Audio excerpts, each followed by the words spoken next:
Welcome to the Brian Lara Cricket Academy here in South Trinidad for day 3 of this West Indies Championship match between Jamaica Scorpions and the Windward Islands Volcanoes. I'm Vidya Ramphal alongside Sheldon Rooks, and this is a difficult situation for Windward Islands. Rooksy, here's the situation. Windward Islands, after being asked to bat, bowled out for 137. Jamaica responding with 346 yesterday. Another 100 for Brandon King here at the Brian Lara Cricket Academy. Windward Islands looking good at the end of play. That's after losing Devon Smith for 34 and Kimali Melius for 13. But on the last over, the last ball of the day, Athanaze caught and bowled Merchant for 17. And they are 103. They still trail by 108. Good morning to you. Very good morning to you, Vidya, and a good morning to everyone at home. Yeah, a couple of things that really stand out here, and it's the fact that they still trail by over 100 runs.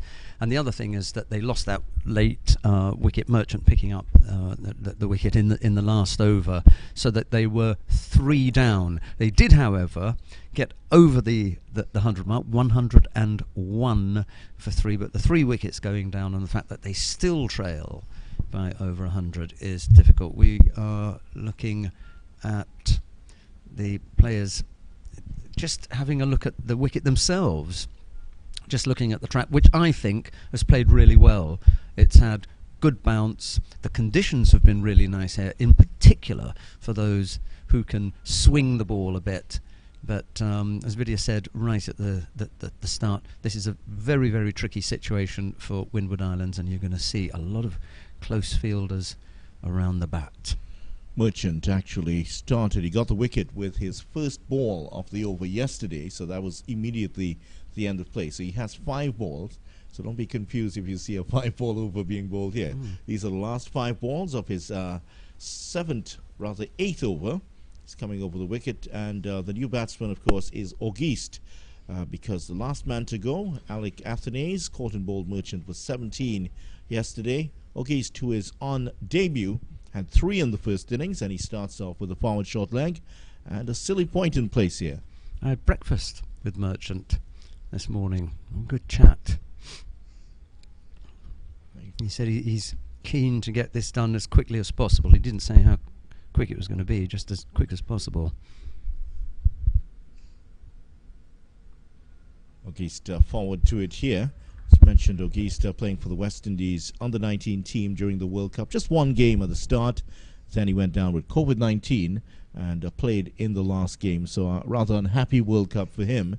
But here he is, 18 years old, in the Windward Islands team, making his debut. And in place of his teammate, Teddy Bishop, who was out of the side. He was in for the last 2 games. Going to come around the wicket now.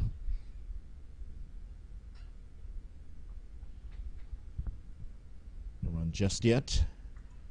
Well, Bonner is, I don't know if you had breakfast with Bonner, but apparently he's had too much there.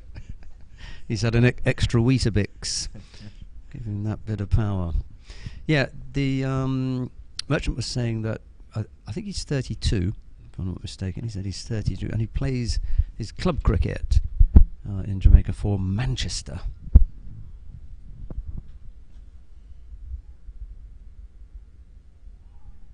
Left alone there by the youngster. Looks pretty organised in the first innings. Actually, just remind you how he went. Caught by Thomas off Mindley for 6. Pace just worrying him a little bit. He was out as the 5th wicket, 54 for 5.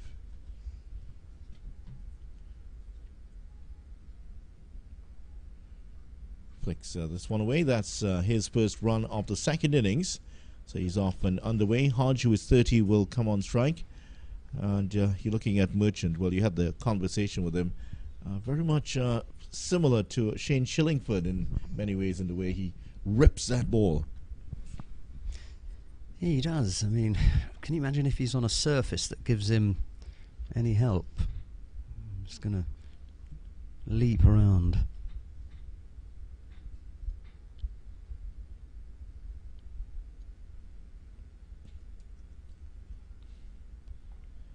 So what are tidbits that you get from the man Merchant as That is the end of the first over of the day. Just 5 deliveries to complete for Merchant. 102 for 3. There's Kotoy. He's about to come in next, and he's doing a little reading. Maybe some notes here in preparation for his innings. Did you give him some tips? Maybe he's reading those over? I never got to see him. It looks maybe it's a journal. He's just writing in his journal. Something along I'm going those to score lines. 100 today and lead my team back into this game. Yeah, Merchant is not a small guy at all. He's tall and he's heavily built. So it will be Malkino Mindley, the main bowler for Jamaica in the first innings. 5 for 20. He will be in immediately here. So you were asking me if I had got any other tidbits out of him, but he didn't get that big just by sitting there with a cup of coffee at breakfast. I tell you, he had plenty on the plate. So he was fueling for the day's action. He got getting himself well fueled. He's a very tall Merchant, and certainly towers over Mindley, who's in next. Too wide there for Mindley. That almost dropping off the cut surface. And in case of tall off spinners out of Jamaica, Nehemiah Perry was about similar height, 4 test matches and 21 ODIs for West Indies. Roger Harper also from Guyana. He was very tall. I think he would be the best fielder out of the 3, though. Yeah, renowned for his work in the field.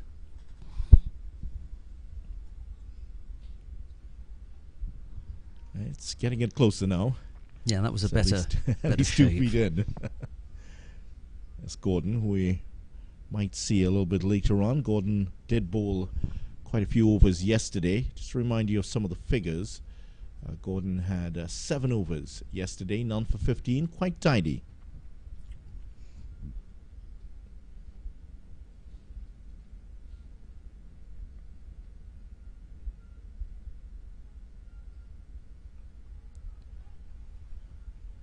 There's Leroy Lugg coming in from just in front of square. Did you meet Leroy Lugg? I didn't. Sure you were looking forward to that? I've avoided it for the time being. I just want to see whether or not anyone mentions anything to him, and if not, then I'll go up to him like best of friends. But just want to be careful with guys that size. If you've said something untoward.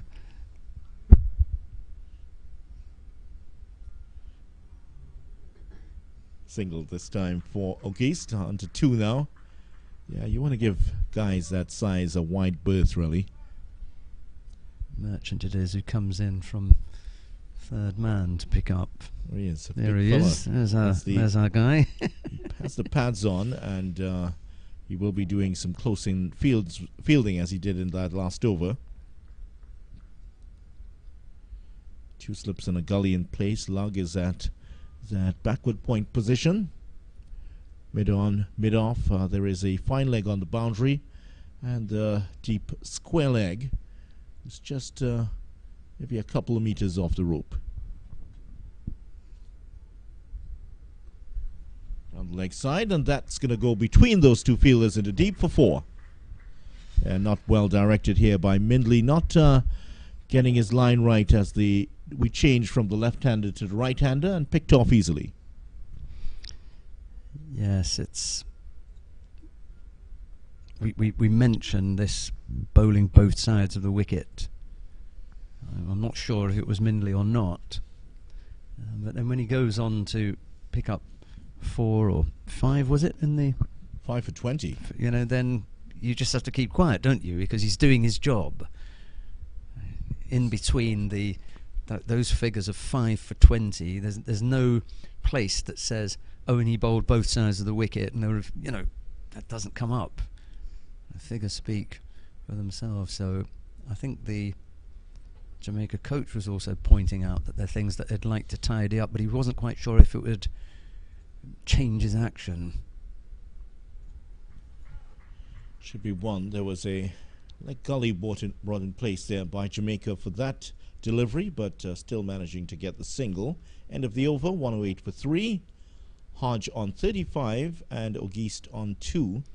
And just in terms of the Windward Islands batting still to come, after this pair, there's Dennis Smith, who's a real fighter with a bat. Keron Kotoy is also there. He's padded up to come in next, actually, ahead of Dennis Smith. And then scored in the first innings, didn't he? Did, yeah. Then it's the fast bowlers, Josh Thomas, Kenneth Demba, the off spinner, Preston McSween, and Sherman Lewis. And well, Josh Thomas, for his 3 wickets yesterday, he was named the Lava Man of the Day. It was his turn then. Yeah, he was the one who you were talking about, bowled both sides of the wicket for the Windward Islands. Right. Here's Merchant to continue.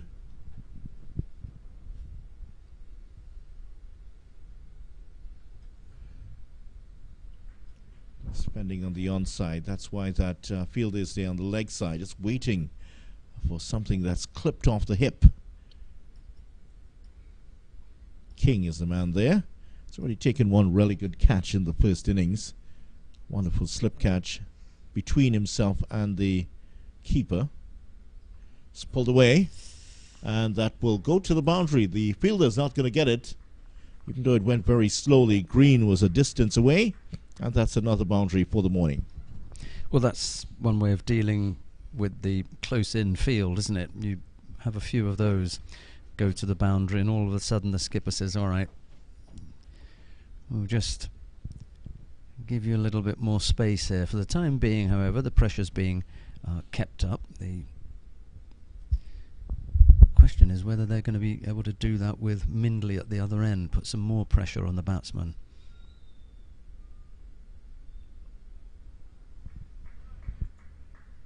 Forward defensive here. Hodge 39, already the top score of the second innings for the Windwards. Just to remind you, the top score in the first innings was Kotoy with 50. Hodge got 23, starting to improve now. Not the greatest start to the season for him.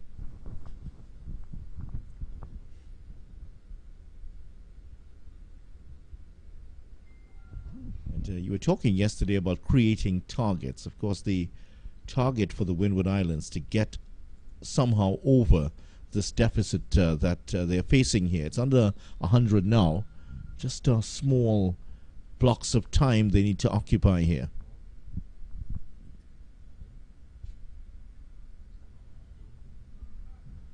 There's a real net around the fielder here. Very few gaps for him to pierce. Well, this is forcing him to play in particular areas. And I like this. I like this kind of pressure. Oh, that's more like how they want him to play. And that is the end of the over here. 112 for 3. There was a boundary in the over. 1 for 22 Merchant. Hodge 39. Auguste 2. 112 for 3. Yeah, the one boundary came off the one loose ball that that you're going to get. I like to think that at this level you're going to get 2 that you can play at. 1, and it went for 4. That is a nice release because there is a lot of pressure. The batsman can sense that. You can't tuck it around the corner safely because there's a man there. You can't tuck it, square. There's a man there. You can't push it easily on the offside. There's a man there. And if he edges it, there's a man. Like you say, there's this cordon around him, and I would like to see something along the same lines when Mindley is bowling. Instead of the man at square leg, I'd bring him in at short leg, just so that there's a man underneath, or around. For the one that drops short, you can't really just tuck it there safely. You've got that to look at. I wouldn't worry about the cover region. That's nicely taken care of at the moment, but definitely somebody just for the short one, especially with the debutant on. Yeah,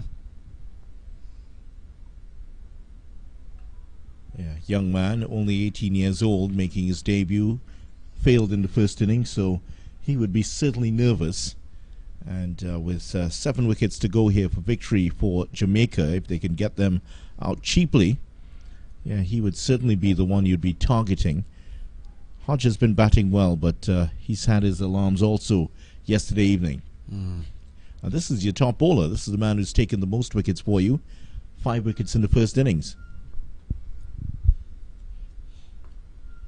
Nice looking shot. Straight to the backward point fielder. It's Campbell. John Campbell, the Jamaica captain.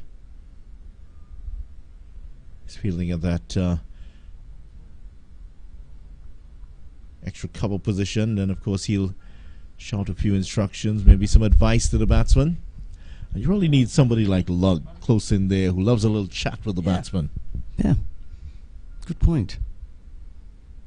Oh, tries that beautifully through the covers for 4 to the right of Campbell, and he hasn't quite settled down here, Mindley, and another sign of that, a nice juicy half volley that's stroked away for 4. Yeah, that's in his sweet spot, isn't it? Actually, it's just a little bit further, but he throws his hands at it. He goes bravely. Mindley wouldn't mind that too much as he's seeing the batsman throwing the hands at it with those 2 slips and a gully in place. A little bit circumspect there this time. He was caught. Actually, just to remind you that Auguste, correction here, he was LBW to Mindley for 3. I think I may have said the wrong thing earlier. He was LBW to Mindley for 3. So that's how he went earlier. Well, he's doubled his score already. But that was a lovely shot, it really was, and he's still confident. Similar ball to that, which got him in the first innings, so playing that one a lot more confidently. 37 overs gone in the Windward innings, a 116 for 3. Hodge will be back on strike. He's on 39. Auguste has faced 14 deliveries. 3 of those he's shown some real class in shot execution. There was that really nice defensive shot there, and then there was the beautiful cover drive before, and then there was that back foot forcing shot early in the over where he middled it. All of the shapes that he's taken up look very good. Merchant continues. Well, that's hit nicely through the cover region for 4. That's more like where they don't want him playing. Play a bit more defensively, but he drives that very well. Outside the off stump, hitting against the spin, and kept that down very well. All along the ground. Auguste has a little habit, I don't know if you've picked up on it, of when the ball goes for 4, he continues to run. He runs the whole single. He does, yes. And then he runs back, and then runs halfway back up and goes back. Yes, I did see that in the first innings. That's right. He just did it there. Yeah. Saw that in the first innings. He didn't have a long stay at the crease there. There's the fielding man. at the short leg position. Took one just where his left hand is right now. Took one right there yesterday. He just didn't flinch at all. He would have been very good in the old Wild West days. Brave. Very, very brave man. That's the length from Merchant. Get him coming forward, and then see if you can get a little bit of lift and a bit faster that time through the air. You want him to be a little bit circumspect when he has to defend. Maybe even try and draw him down a little bit to use his feet. Well, in fact, the man to use his feet yesterday was Athenaeus. Did it a couple of times, but wily Merchant saw him coming early and just dropped it in a little bit short. A little more loop on it, chipped it straight back to him.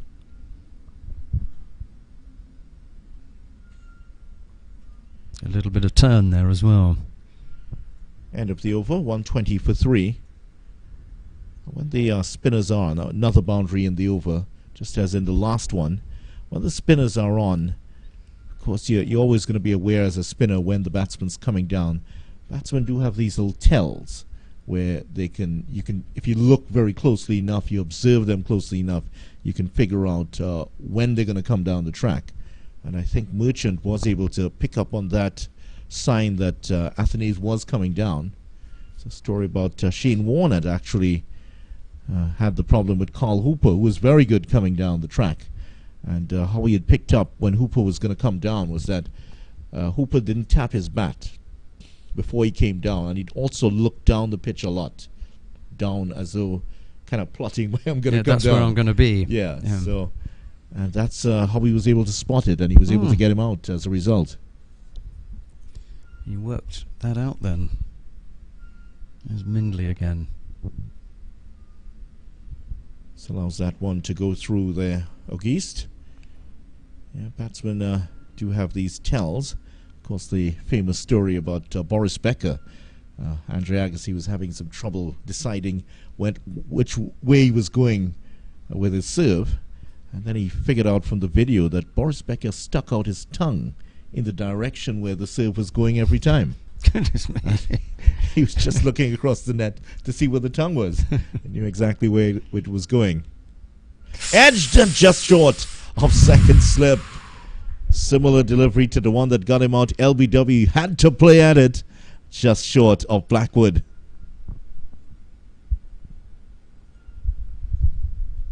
Things can look as though they're going along so smoothly, then all of a sudden...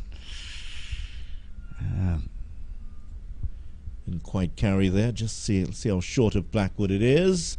Just in front of him. Did well to pick it up on the bounce.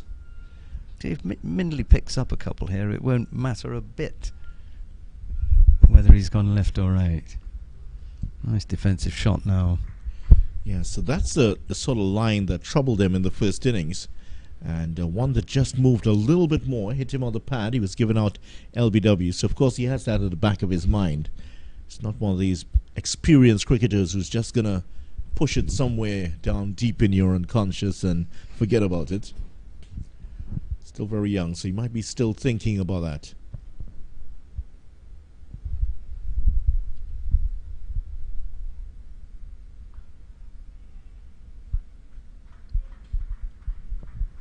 Gordon gets across to that. Of course, I mentioned Becker in all sorts of trouble these days. Baron Von Slam, as they used to call it. Hope that he can find his way out of it. Yeah, he's found himself in a bit of mess. Oh well. Very unfortunate to see him. He was really one of my favorite players. I saw him win Wimbledon in 1985 as a teenager. Mindley is not a teenager. It's cut away straight to lug as well. Always nice when you get that bounce just in front of you. And away. On a surface that you can trust. I was out there yesterday, a little bit longer on day one, and had a good walk round. A couple of spots where the ground staff have said they'd like to work on, but the rest of it looks lovely. Single for Hodge. Gordon's there. Actually, the ground has recovered quite well. Just to the left of the square, and where the advertising over comes to an end, by the way, 122 for 3. There were some areas where, during the World Cup, there were the advertising mats, as you know. They put them down, they're elongated, so when the camera at the side, it looks like normal size. The grass had gone during that month-long period for the World Cup, but has recovered fairly well on either side. During the Trinidad T10, some of the players wouldn't step in it because they thought they might slip, but credit to the ground staff, done a good job. I think there is haven't television now got a virtual Yes, that's right. Advertisements that they can put in. I think the ground staff like those better. Very relieved with them. Well, in fact, during the COVID-19 period, where there weren't crowds in at football matches, for instance, they would have these virtual crowds put over to block the empty seats. Yes, I saw a few of those, yeah. And didn't we have some actually pop-up ones in the stand somewhere? That was hilarious. Did see that, yes. Let's here for the CPL's camera angle. There was some of the crew taking selfies with some of the pop-up people in the crowd. I won't say who among us was doing that.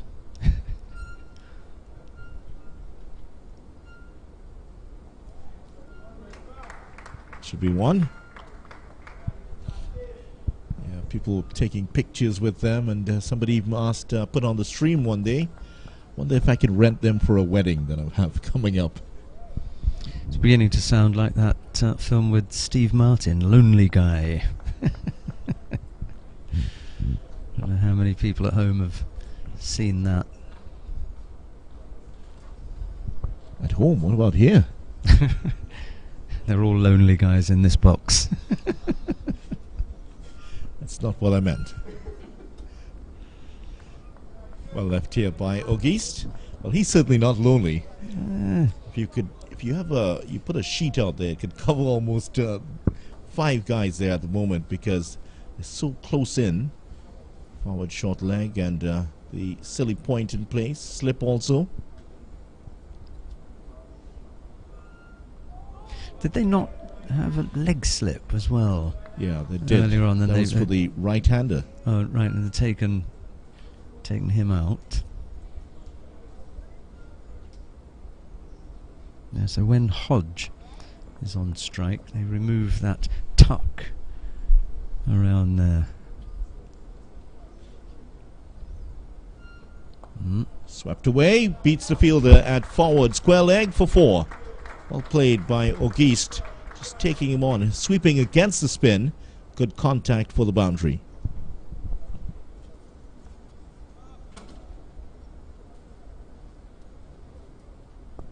Well, he's produced 4 deliveries in the previous 2 overs.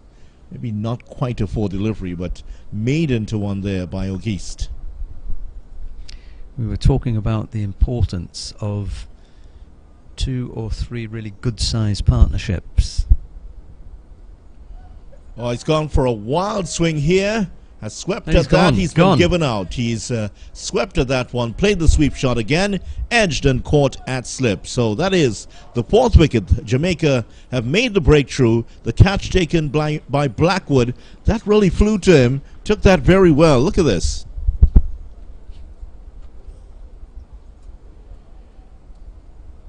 In fact, it passed over the shoulder of the wicketkeeper, so that would have taken some catching. Well taken by Blackwood. That's the end of Auguste trying to repeat the shot. Amazing, really. Just at the point of saying this is beginning. You know, it has the beginnings of the kind of partnership that the Windward Islands are going to need, and it won't be just 1.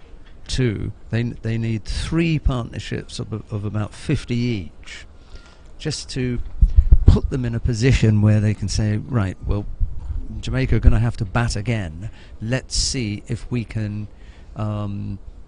set a total. That would be a massive undertaking, or at least eat up so much of the remaining overs that it makes it difficult, even if you've only got 70 or 80 on the board. But because you've taken so much time out of the game, you don't give Jamaica enough time even to chase down a small score. So that is also something. Occupation of the crease. Take away the amount of time that Jamaica would have if you were able to get a score on the board. There's a new batsman coming in. Here's video. That's Karen Kotoy, the man from Richland Park in St. Vincent.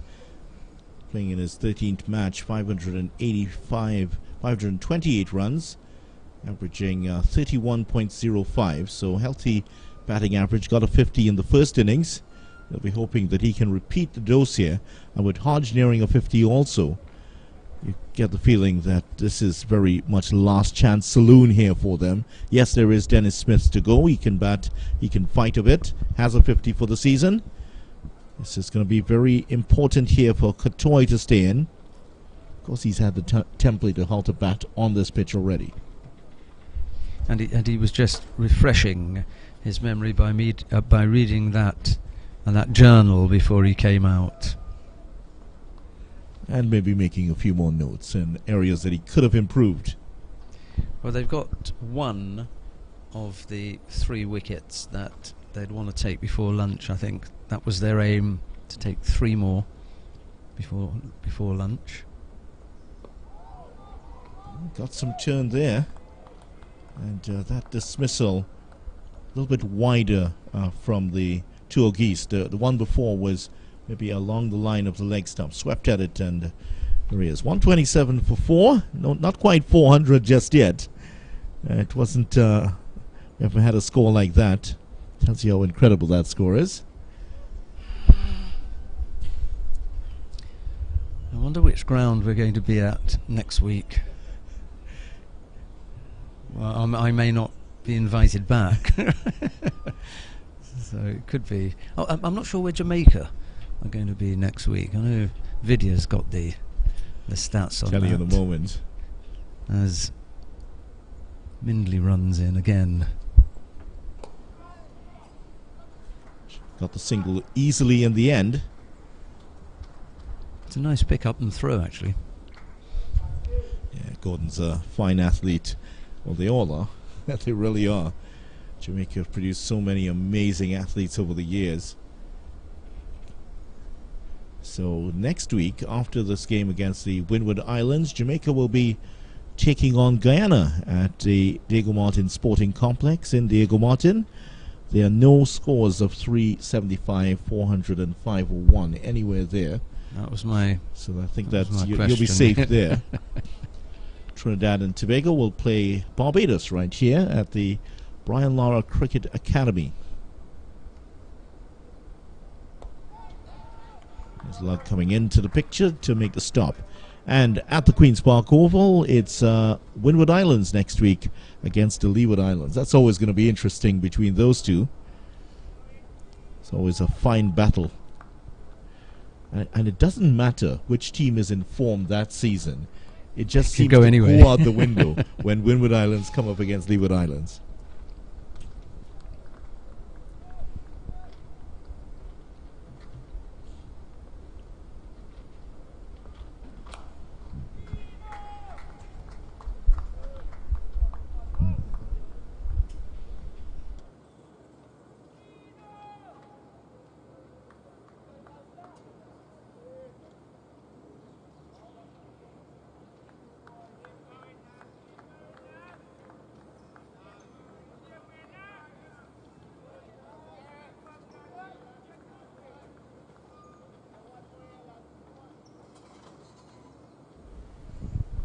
Here is Mindley.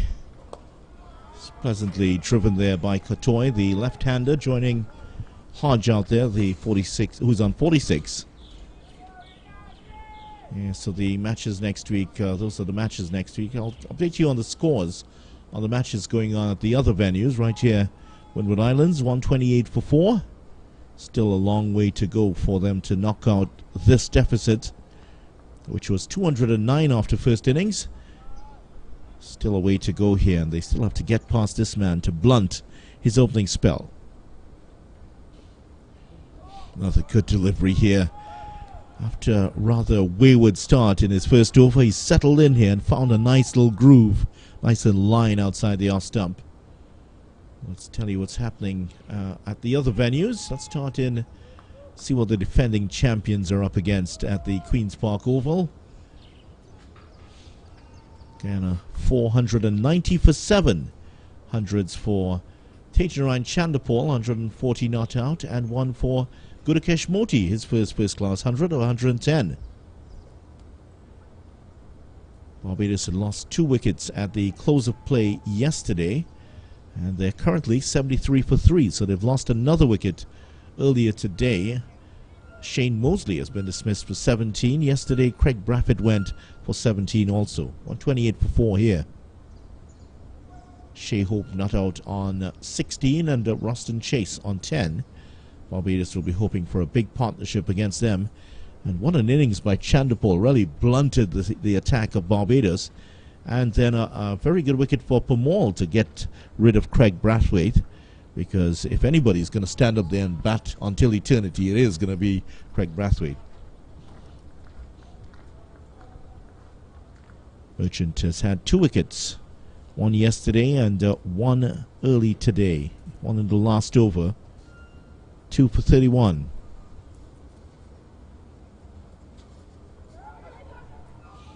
Stifled appeal that time.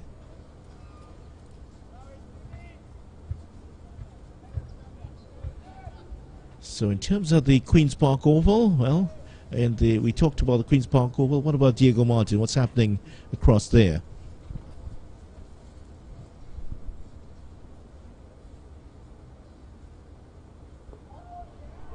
Had Hodge in some trouble. Dealt with it with a late movement of the bat. At the Diego Martin Regional Sporting Complex, Leeward's 354 bowled out TNT for 140. Leeward's went back into bat yesterday. They are currently 48 without loss. They lead TNT by 265. Obviously, they're going to bat Trinidad and Tobago out of the match and make sure they put themselves in a position where they absolutely cannot lose.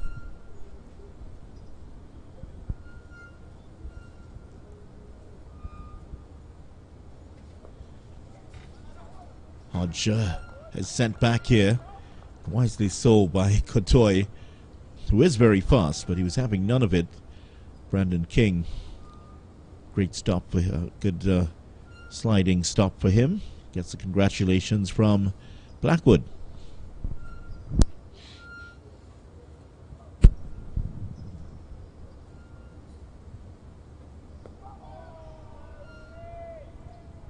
Pokes out the bat for the defensive shot there. So the table will change after this round. There will be definitely a lot of changes in the table. That match at the Queen's Park Oval, could that be a draw? Very well heading, because Guyana batting almost the entire first 2 days. Looks like there will be a result in Diego Martin, and might be a result here a bit earlier too. At least that's what Jamaica will be hoping. 128 for 4 at the end of the over. There is the points table. Barbados 42. If there is a draw, and Trinidad and Tobago do not go on to get victory there, with Leeward Islands in the ascendancy, they could actually move very close to the top, if not taking the lead in the table. Guyana also could move up, and Jamaica in a position to move up to at least 5th, possibly in 4th place. So there's going to be a wholesale change at the end of the round. The 3-month break has worked for some teams and not for others.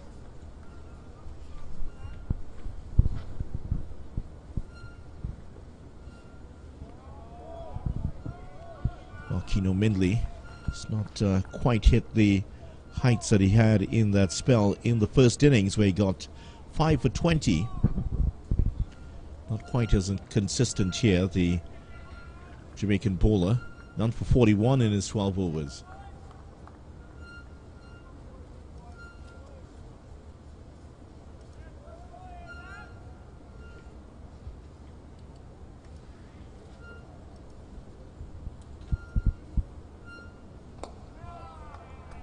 Better line from Keno Mindley.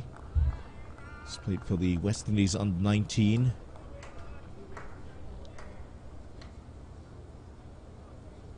"37 first-class matches, 92 wickets, and actually adding a couple, 5 in the first innings. So he's up to 97 now. He would hope to get that 100 mark in this match.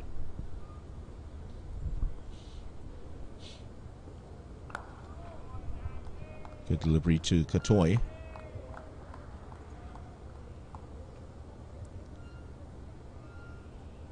lot for John Campbell to think about here. His team in a very good position, 128 for 4. Still 81 runs to wipe out the Jamaica deficit. But it's just about patience and discipline at the moment for Jamaica Scorpions.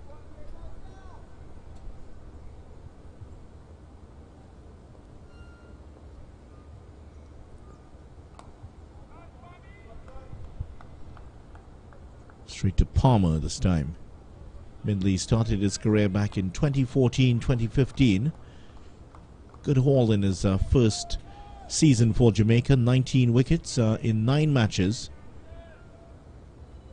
It really wasn't... he was in and out of the side for the next 4 seasons before picking up 20 wickets in the 2018-2019 season. His best haul was actually in the truncated season in 2020. That's a good delivery for him here. 6 matches, picking up 24 wickets during that time. 13 for the season here already, so he's on his way perhaps to becoming what could be his best season for Jamaica Scorpions. Certainly not the tallest fast bowler to come out of Jamaica. Relies a lot on rhythm to generate pace.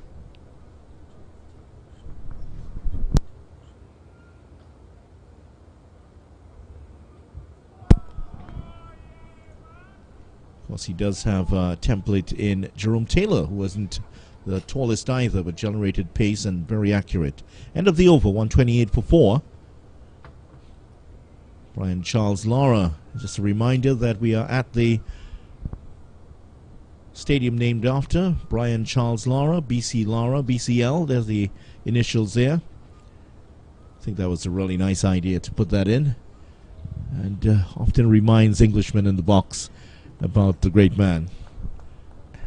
I think it was designed especially for the English followers, like Rooksy, 375, 400, 501, who all scored about against English teams.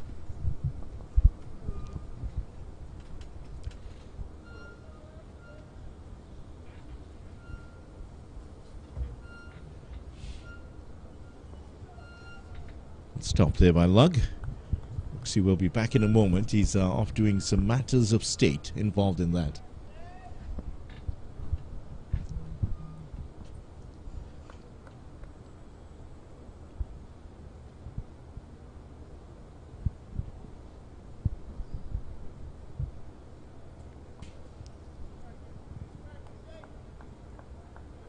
It's a real battle here for Hodge and Katoy.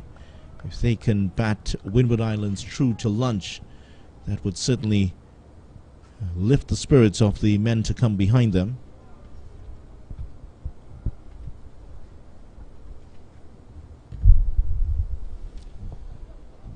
And Rooksy is back beside us, dealing with the matters of state. And you have a guest with you, I see. Yeah, I managed to rope in one of the senior players from the Windward Islands. I dragged him upstairs. But it's not me. It's going to be video. You're going to be chatting with Devon Smith. Yeah.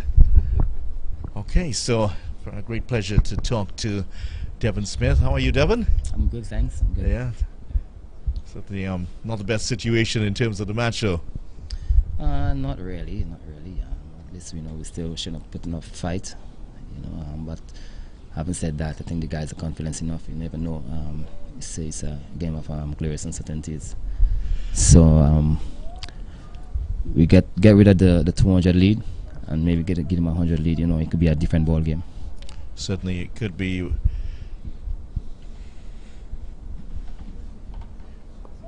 And of course, the main thing would be to these two batsmen, Hodge and Katoy, the captain and vice captain, to bat through to lunch here without losing another wicket.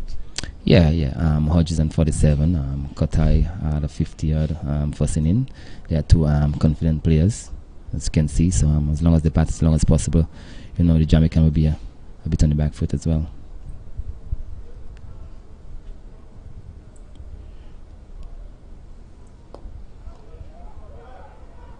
Well, almost a collision there, but just avoiding each other well to get the single. As for yourself here, Nice to see you here in the commentary booth. 1:30 for 4. All bulging biceps and all. You've been hitting the gym quite a lot recently. Yeah, not recently. For my whole for a long time. For my whole career, you know, I think that have me going along like that. I think it avoid a lot of injury. You know, as long as you go to the gym, and so you avoid a lot of injury. So that's one of my my main part of the game. Yeah, well, you've always been very fit, and I know you're a pretty good footballer. We saw you in a Weeper tournament match some years ago, and I think I saw you at the National Stadium here in Trinidad. Right after that, you were telling me you'd been called up, or there was some talk about you joining the Grenada national football team. Yeah, when I was in secondary school, you know, I had to get a scholarship and whatever, but during that time there I was, you know, pretty young, so I couldn't really make my own decision. You know, so the Minister of Sports called me and said, "Okay, you know what? I'll play the cricket instead of the football." But good choice. I always like football. Yeah. Well, you're pretty good. I mean, you're left-footed, really talented. I mean, everyone was blown away. Now, Dwayne Bravo thinks he can play football, but you are the genuine article. I think you can join the likes of Mr. Shalry and others on the Spice Boys team. Well, he pulls away. What's happening here? He didn't just pull away, he ran away. He just ran straight out to short leg. He loves to walk away to square leg, doesn't he? Yeah, I think it's something you really do to keep him focused. Yeah, you know, at least when you're batting, you need something to, you know, to really focus on, to have you going as long as possible. Now, talking about keep you going and focus and all that, you've kept your focus for 23 seasons? Is it really 23 seasons 23 that you played? 23 years. Oh, that's an amazing amount of time. What has kept you motivated and continuing to play for West Indies and of course for Windward Islands during that period? I think that scoring runs. I love to score runs, and that kept me going. Before any tournament, you know, I normally do my own work, personal work. You know, really motivate me to go this. When you come here, it becomes much easier than when I come here just to tune up, you know, instead of trying to get fit or trying to do the things that the coach do. But at the end of the day, you're supposed to do your own work. Yeah, definitely. You have to take responsibility for your health and for your career. I mean, of course, after cricket's over, you are left. You have your body, your temple to take care of. Yeah. So 23 seasons, we were looking at some of your stats over the last couple of seasons. Out of the last 6 seasons, you've averaged 40 in 5 of them. That's incredible, given that you're now 40. I'm 40. I think that don't look 40, but you are 40. Yeah. I have 39 centuries. Looking for the 40 mark, hopefully. Yes. Yeah. I'm just trying to finish up on a high. You know, it's always good to finish up on a high, you know, as long as you keep yourself fit and healthy.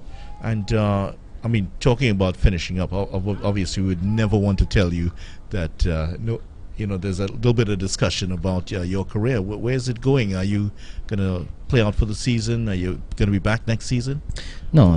This is my last season. This is definitely. Yeah. That's my last 3 games. To be honest, I could have gone more, but it's just that, you know, it become a time where you say, you know, you have enough. Yeah. You know, so that will be my last 3 games. 23 years is a lot of service. It is. It is. You know, day in and day out, you're on the field. You know, even though you don't play for Windwards, but you represent Grenada. You have other tournaments taking part in, and so I think, you know, there's opportunity for some other youngster, you know, to come there and showcase the talent. Yeah, definitely. A little bit uppishly there in that on drive, but gets one. Yeah, it's 23 years, your last 3 games. I mean, it must be an emotional time for you also, because you're contemplating the end of something you've done for most of your life.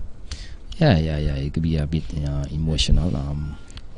I mean, the dressing room, you know, the guys there are gonna be, you know, might be in tears. You never know, because I mean, they enjoy being around me, and I always motivate them, you know, to do the right things. You know, and look for a long career, and go about scoring runs and going about doing the business. So, you know, they're gonna miss me for sure. Sure, you're gonna miss them too. Definitely. But having said that, you know, if if they give me something, maybe like a batting consultant or so, you know, I might be with them again. So yeah, definitely. I could definitely see that on the cards. 131 for 4 at the end of the over. So the end of a very, very long career here, and this is the career numbers. Of course, this doesn't represent everything. 220 first-class matches, and as you can see there, well, they have it as 38 centuries, 64 50s, and average just under 40 a year. Any regrets that you would have had in your career, looking back at, I mean, I know you may not have looked at this a lot, but you look back at these numbers in front of you, that's your career. Any regrets coming out of that? No, nothing. No, nothing. I give out my all, you know. It's only my best is good enough. Yeah. You know, there becomes some time where you be disappointed that, you know, you haven't go the extra mile, but having said that, you know, it's an amazing career. The only thing that I kind of regret is that I didn't really perform to the best of my ability at the higher level, you know, a little more consistency. Yeah. You did have some moments. I remember you were on with you and Chandapal. You hit the winning runs against Sri Lanka at the Queen's Park Oval. We were here for that big celebration. Yeah. So there was some good moments. Some good ones. Some good memories as well. 100 during the World Cup. Yeah.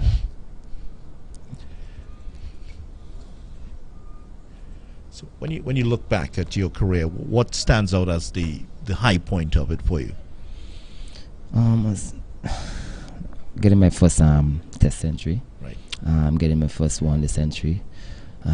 Scoring my first 100 at regional level. Yeah. Getting my first double 100 in regional level. You know, so there's a lot of things there that stands out for me. Luck's taken one on the knee here. Of course, the high points, and I'm sure you would have enjoyed those. The 100 at the World Cup certainly would have stand out there. And you've gotten the opportunity over the last couple of seasons. Well, of course, we have the 2-year break for COVID. How difficult was that for you, knowing that you're so near to the end of your career? It was difficult in terms of no cricket, you know, wasn't played at that particular time for the 2 years. But I maintained my fitness, trying to do a lot of running. Or we couldn't really go to the gym as we'd like, but you know, there is other ways and means, you know, you can take care of your body and do the extra work, you know. So, but the last 2 years was, you know, it was hard but challenging. Difficult. And of course, when you came back out in 2022, first game at the Queen's Park Oval, really close one against Guyana. That a one-wicket defeat at the hands of the Guyana Harpy Eagles. And you opened the batting with Kimani Melius, who was injured. He went out. In the second innings, young Bishop opened with you. Did you realize that when he was born, when he was a month old, that you made your debut for the West Indies? Yeah. I knew that. That's quite a stat. Yeah. I mean, it's amazing to see that. When I told them, you know, when I started my career in '99, you know, some of them was like, "Wow, I was 1 year old," you know, and now like, you know, they're here playing with me. So it's amazing. Yeah, it is. It is amazing, and I mean, your longevity in the game is amazing. But as we can see, we see you from up here. You look pretty fit. That's a nice, lovely picture of you. What occasion was this? That was a plaque from the government. That was a home series in Grenada, right. England versus West Indies. Very nice indeed. Yeah. And with the tie and everything there, you clean up nicely. Yeah. Look very sharp, you know. Yeah. If you do say yourself. Yeah, very sharp. Yeah. Nice picture there. Great memory also, and you certainly have left us with some wonderful memories here in the West Indies, and I'm sure that all in the West Indies and of course the Windward Islands and Grenada would share with you. It's really sad that this is going to be your last season. Yeah. I mean, it's you know, there's so many things you can really talk about, you know, and so many things you could share, you know, especially when we have a young team, you know, very inexperienced, just a few guys that really experienced as the captain and the vice captain, but other than that, it's youngsters that there, other than myself. So it's so many things I can share with them, and I'm willing to share with them, and share all my knowledge about the whole game and how you go about doing your business and so on. Yeah, there's a lot for you still to offer. We hope that we will see you sometime as a batting consultant. Any chance of seeing you up here on the second floor with us? You never know, I mean, come on, anything is possible. Anything is possible, So, yeah. Commentary might be part of it. We certainly do hope to see you around West Indies cricket. You have a lot to contribute and a great amount of experience to pass on to the current generation of players. Devon Smith, thanks so much for joining us up here. You're welcome. You're most welcome. And enjoy the rest of the day. Thank you very much. And we hope to see you before you finish your career. Maybe in that last match, we can have you on again. All right. There, of course, another one of your achievements. Yeah, the Sir Vivian Richards Award for most runs, 745. A nice smile. Always play your cricket with that sort of smile. Yeah. All right, great. All right, cheers. Nice to have you on with us. Good, Thanks man. so much for being with us here.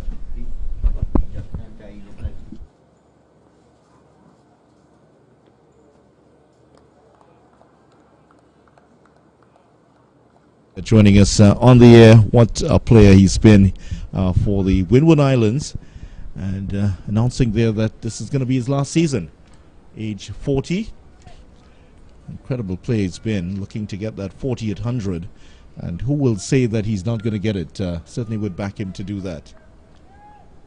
Of course, it can't happen for him in this game. Dismissed already in the second innings for 34. But started to look more like himself in the second innings before he went caught by Blackwood off green. Oh, that's a great delivery by Gordon, sorry. That one just very, very close to the bat. Kotoy was beaten there. Yes, Gordon, the tall, strong-looking fast bowler out of Jamaica. See what this one does. Oh, yeah, the bat hitting the ground, that's what caused the sound. It was clearly some distance between bat and ball. Gordon immediately went up, even before the keeper had caught it. Keeper appealed, there was appeal from the slips, but umpire Bassaret said not out. Bat hitting ground that time.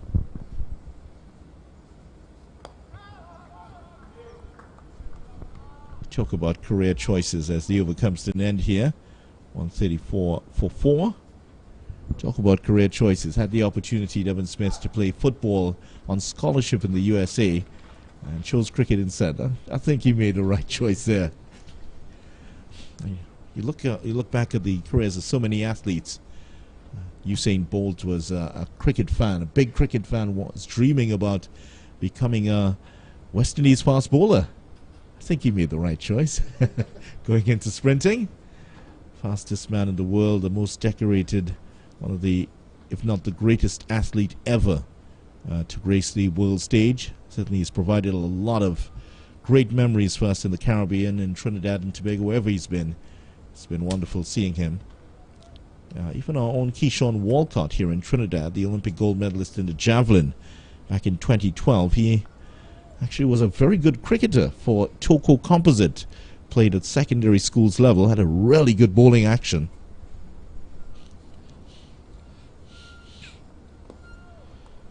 The story went that it was during a training session for cricket he actually ran across the training which was taking place for the javelin throw, and someone told him, just take your cricket ball and leave.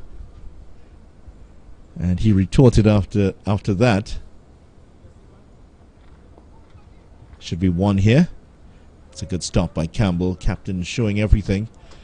Well, he told the person making the comment at him that, I'm sure I could throw that a lot further than you. Dropped the cricket ball, came over, took the javelin, and threw it a distance. Now, there was a coach close by who saw it, and he said, wait, let me measure that throw. And when he measured it, he'd found that just tossing the javelin with 2 steps, he had thrown the Carifta standard. Just 2 steps, no training. First time he's ever throwing a javelin. True story. Went on to win the Carifta gold medal 3 times in a row. Went on to win the World Youth Championships medal just a couple of weeks before winning the Olympic gold. Cricketer turned athlete, Keyshawn Walcott.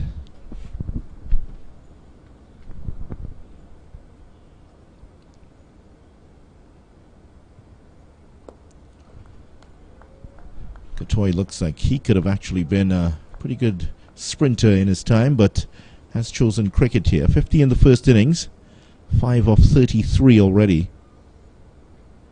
Merchant has done a very good job here for his team. 2 for 37, the only breakthrough of the day. This is the partnership you feel that Jamaica, if they can break this, they would feel that they're over the hill and coming down. Of course, the Windward Islands would not be thinking that. They will be looking to fight out until take this game to Jamaica.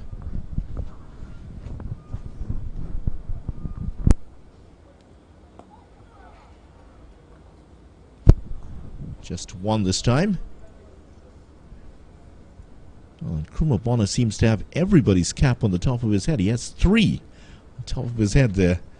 Well, I know he has Merchants, but who's the other one? 136 for 4 at the end of the over.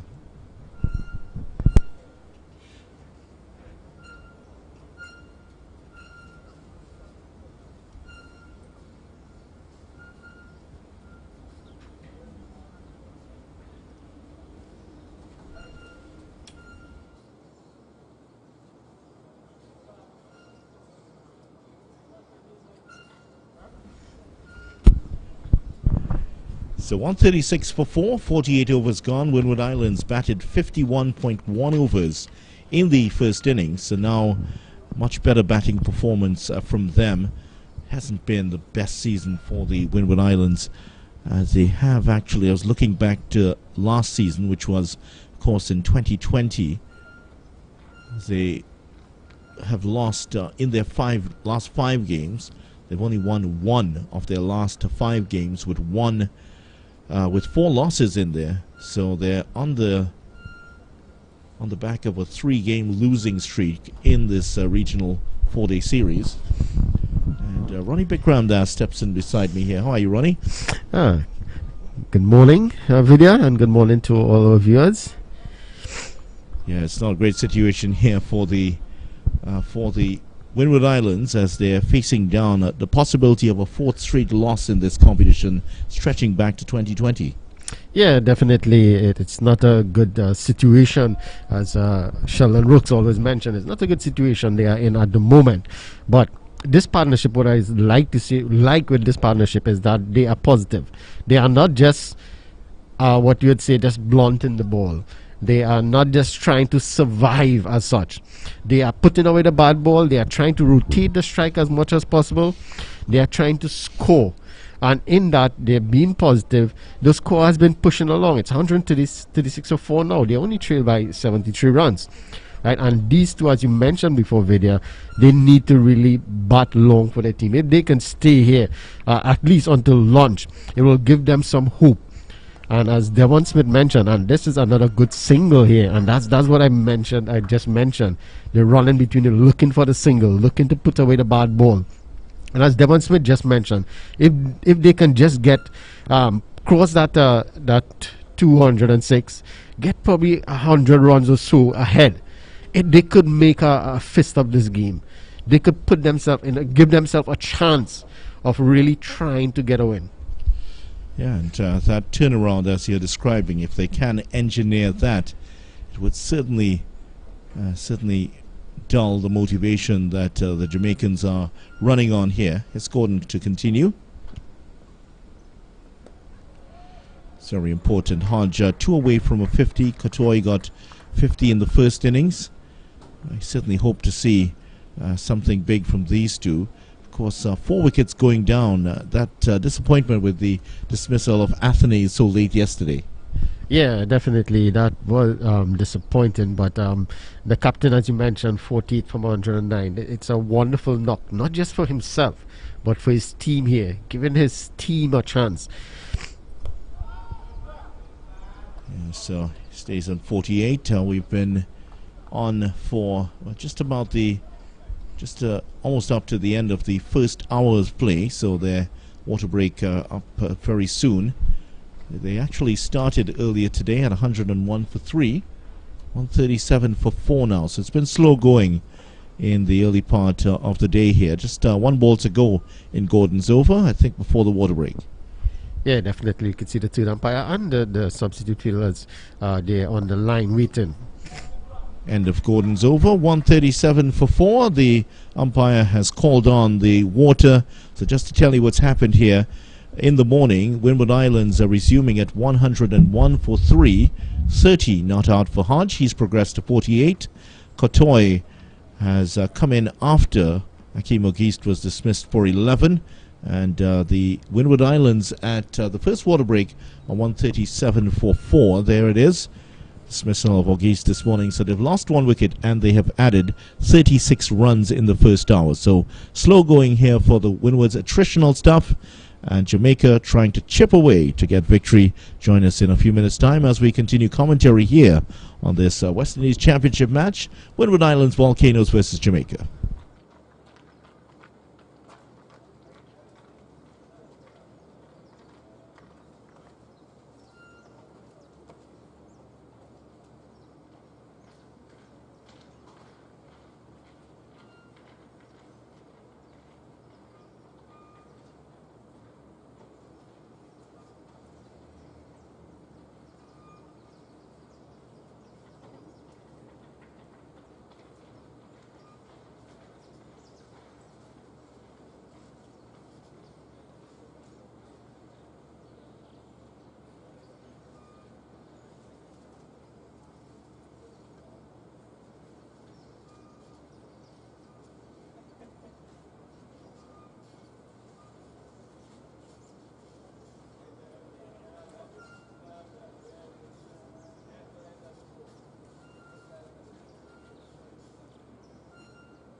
So we're just about ready to resume here after the first hour's play here at the Brian Lara Cricket Academy in Taruba. And Kruma Bono, who's had everybody's cap on his head.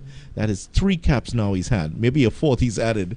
That's why he's running a little bit slowly there. He says too much weight on his head. The Windward Islands, 137 for 4. They've added 36 runs and lost 1 wicket in the first hour, so certainly very slow going for them. That 137 up on the board was exactly the score for which they were bowled out in the first innings. It was. And they got 4 down. Great memory.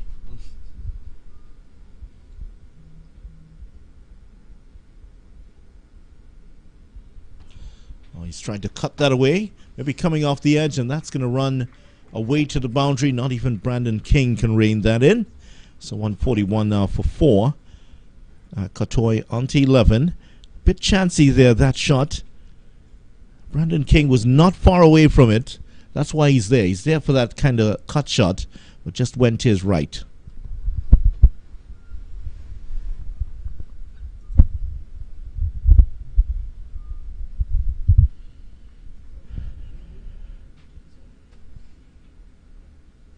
So Katoy 11, 48 for Hodge.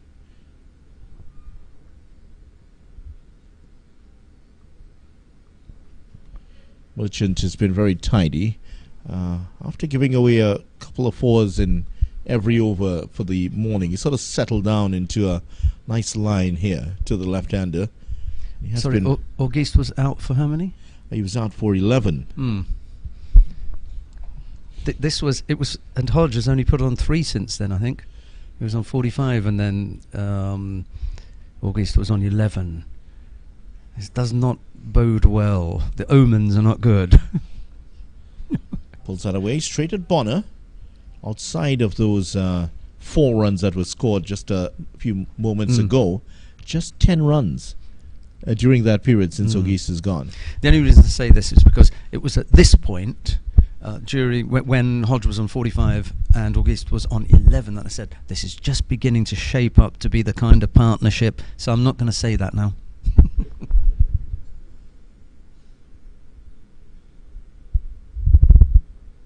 Yeah, I don't think the Windward Islands fans would appreciate you praising them too much at this time. Not only that, my feet are off the ground again. Oh. Because Hodge has faced 111 balls. He's on a Nelson. No, they really do need a couple of big partnerships. There's still something in this if they can get 2 big partnerships.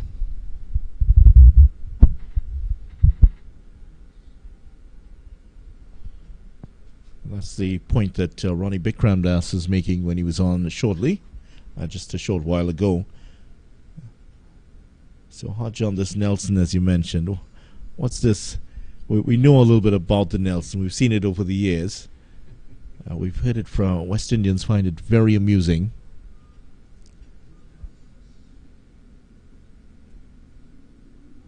Oh, that's almost carried here.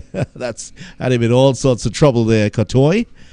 Cutted one earlier in the over and got it just to the right of Brandon King. This time in all sorts of trouble, but surviving 141 for 4. Change of gloves. It was the gloves after all.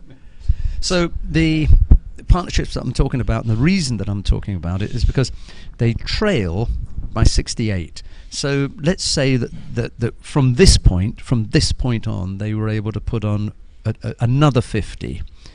Whatever the partnership is at the moment, let's say they were able to put on another 50. You'd only be 18 short, right? Okay, they're only 14, so not much in it. Another partnership would take you into a lead. You would then begin to have a lead. Well, how long does it take to put 100 runs on the board where you are well past lunch and up to tea? You have to be able to drag this game for as long as you possibly can, because the more time that you can take out of the game, the more runs you can put on, the harder it will be for Jamaica to make any target that you set. Should be 2 here. Hodge is thinking about the second one, which would have taken him to his 50. Just one run, and he's off the. That was 2 for Hodge, and it would have taken him to 50, but just a 1 there. He's off the Nelson, by the way. Yes, so my feet are back On the ground. But just to finish off on that point, we're talking about partnerships of 50. Of course, a partnership of 100 changes the whole shape of the game. Jamaica won't want to see a big partnership.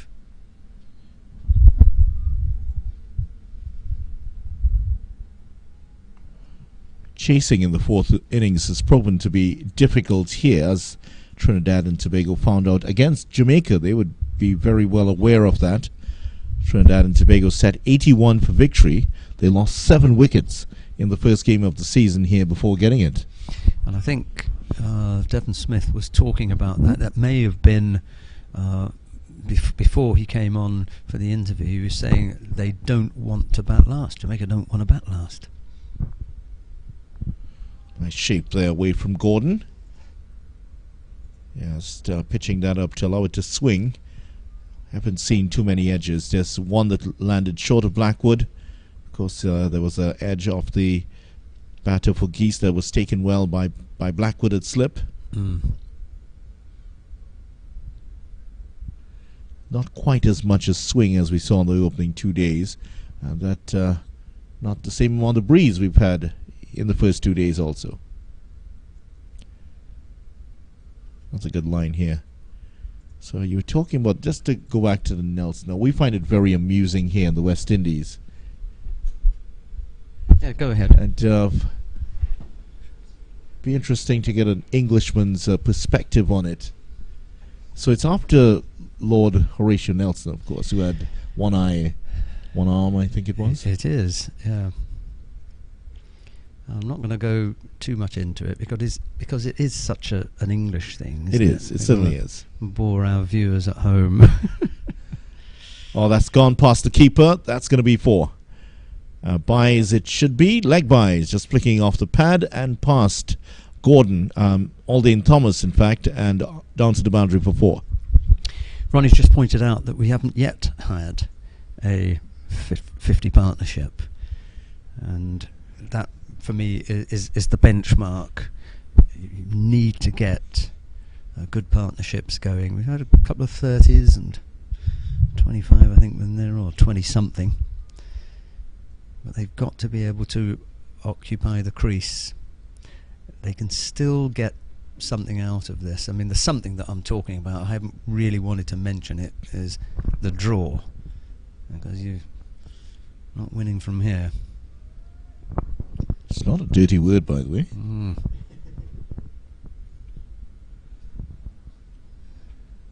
Of course, for the Jamaica team who are looking for victory here, it might sound like 146 for 4 at the end of the over. Yes, the last thing that they want to hear, because the only way that Windward Islands are going to come out of this with a draw is if they're able to, as I say, occupy the crease for long periods, put some runs on the board that begin to force Jamaica to have a different mindset. Right now, all they can think about is, rolling them over and not having to bat a second time. Well, 63 runs is the figure by which the Windward Islands trail, so it's beginning to look quite likely that Jamaica will have to bat again. How many runs will they be set? Well, they won't be worried about that at the moment. That's why these partnerships that I'm talking about become really important. 2 milestones on the horizon, 1 for Hodge and 1 for the Windwards. We're close to 150 now.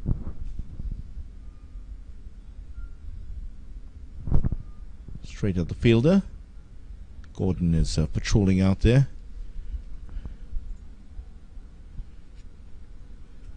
Hodge on 49 on the brink of his third first-class 50.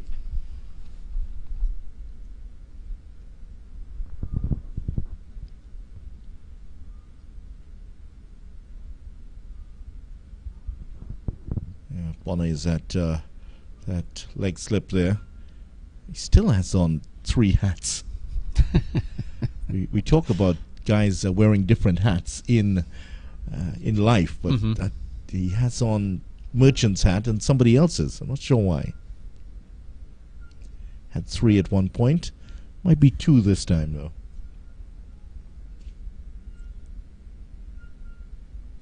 Kept a little bit low there from Merchant.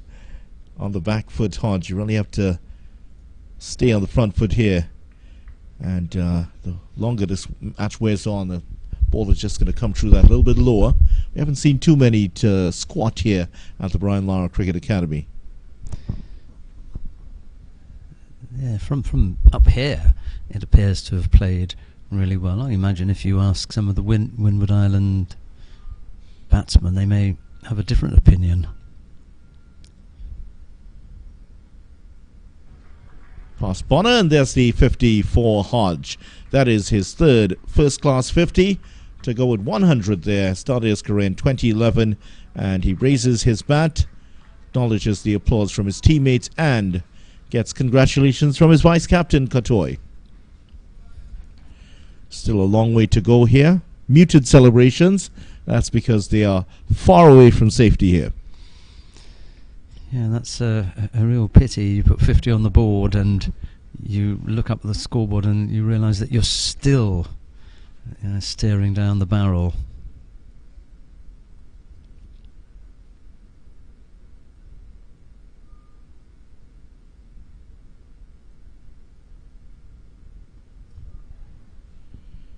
Good stop. Fielded by Bonner and his multitude of hats. That's why he's getting some trouble getting off the ground. Might need a little bit more elastic in the waist there, Bonner.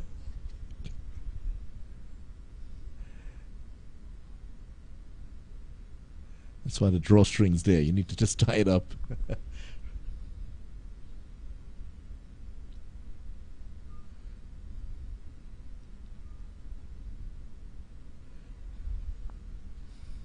There he is doing the fielding again. That is the end of the over. 147 for 4, an over in which we saw Hodge bring up his 3rd first-class 50. Now, he's only had the sole 100 before this, so, and he has also, Katoy has never brought up one, I believe. Let me just check on that to make sure. But Hodge's first and only 100 came during that 2020 season, so his batting has improved in the last few seasons for the Windward Islands. Made his first appearance in the 2010-2011 season. Wasn't until 5 years later that he reappeared, and then there was another 4-year gap before he got back in the side. So, starting to cement his place now as captain, and 100 would do a lot for him here. Well, I'll come back to something that I said yesterday about I don't like making predictions. I like to talk about the state of the game. I'll do that after this delivery. Should be 1 this time. And I like to put myself in the position of the captain. First of all, with the bowling side, come out this morning and said, look, we got 3 down last night. Nice position to be in to start the day off. Let's see if we can take 3 more.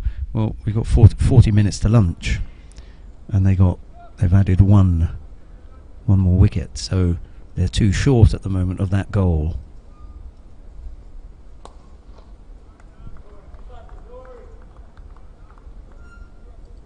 If indeed that was, if we're on the same page, if that captain did say, yes, okay, we'd like 3 this morning, then they need to take a couple more before lunch. We've got 40 minutes before lunch, and I think if they were 6 down, then you can really begin to feel, the stranglehold.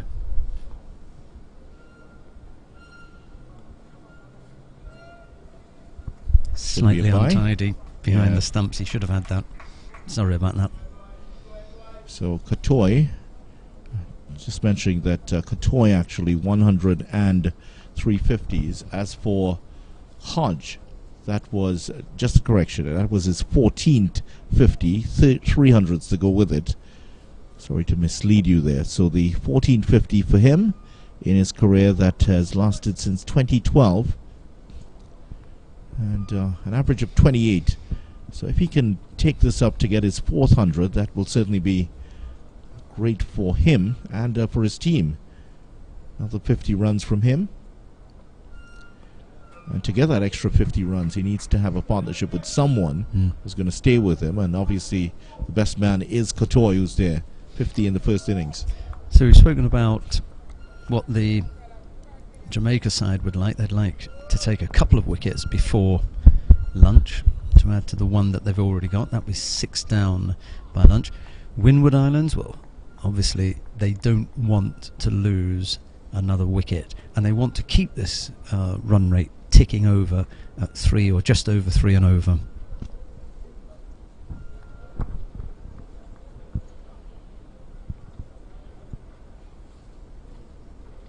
So still a long way from lunch, just about 38 minutes remaining to lunch. So a long battle here for these two. But the signs are there showing the temperament for it. Up to it, they haven't done anything frenetic. They haven't done anything out of ordinary, just pushing the singles, getting the boundaries when they're available.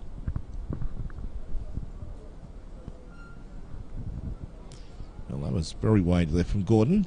End of his over. 149 for 4. So the 150 close here. Kotoy is going to make another change. What's he going to change now? He's going to get rid of the helmet this time. Well, we've had Merchant at the other end. We're going to see another change at this end. So the question then for Jamaica is how do we prize out one or both of these batsmen? Hodge has faced 120 deliveries. Kotoy has faced 53 deliveries, and in the context of requiring a draw, the longer that they're able to stay out there, we can begin after a while. You can begin to discount the runs. You just want to make sure that Jamaica doesn't have enough time in the middle to score whatever it is that you set. You remove that from the equation, and that will have their heads drop. We can't get to that point yet because they haven't overhauled the deficit yet. They haven't wiped that off. Oh, he's struck him on the pad here. That is a shot that would not have been recommended for Kotoy, trying to flick that against the spin. Very, very dangerous. Really close to being dismissed here. What's going on with him? Yeah. Outside the leg stump. Outside the leg stump here, but his head was in the air, trying to flick that against the spin. Yeah, better here. That's what he needs to do. And gets the thumbs up from his captain. Yeah, that work into the onside means that at some stage you have to turn the bat face, and if you get the timing wrong, then you're going to be in trouble.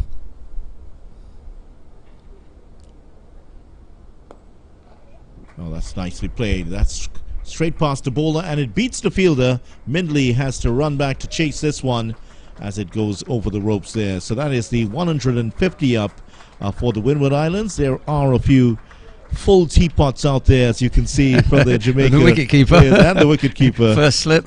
And Kotoy on to 15. Yeah, seeing at least 3 teapots. Yeah, that's a lot of tea. Right. Short leg as well. Yeah, we were going for it. So Merchant has bowled 3 very similar deliveries, the first of which almost had Kotoy out. The second, he gave full face of the bat. Thumbs up from the batsman at the other end, Hodge, and then the third one straight back down the ground. Nice drive for 4. So he knows how to play that particular delivery now.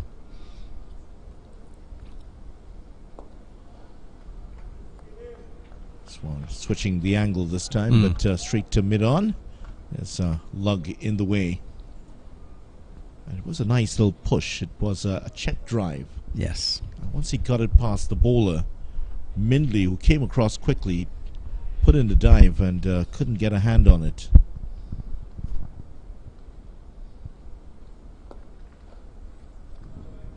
Again, straight to lug. 26 now off 83, the partnership. I keep hammering about, partnerships. They want to double that. It'll be painful for Jamaica to be out there. And take another 25 off the deficit. Cuts that one. That's gone as well. And that could go close here. It's not going to get to the boundary. Well cut It's off. well cut off, yes. And it is cut off by Green. Oh, Ouch. That's not a good throw for the bowler. Merchant there feeling the hurt. That's his index finger also. Over comes to an end. 156 for 4. Might be some treatment here for Merchant at the end of the over. Yeah, he really whizzed that in, didn't he? And when they're up at stump height, just above the bails, it's much easier to deal with. When they're low down,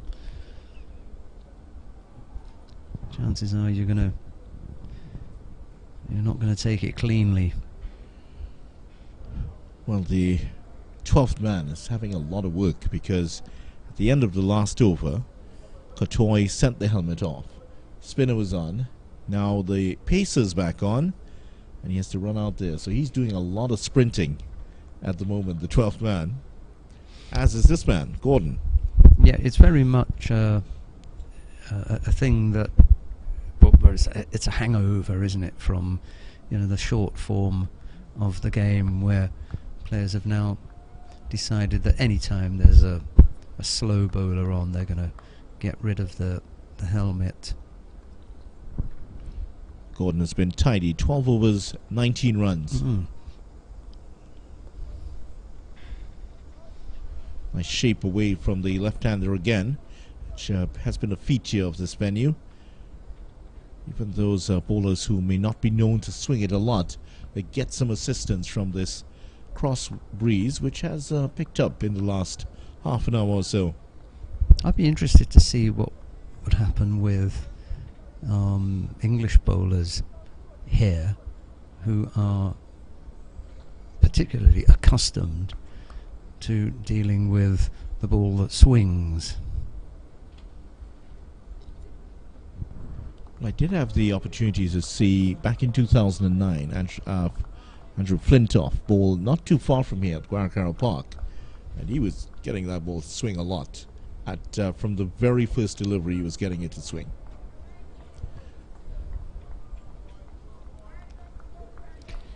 .53 runs still the deficit. Again, I keep imagining the situation where a partnership wipes off half of that.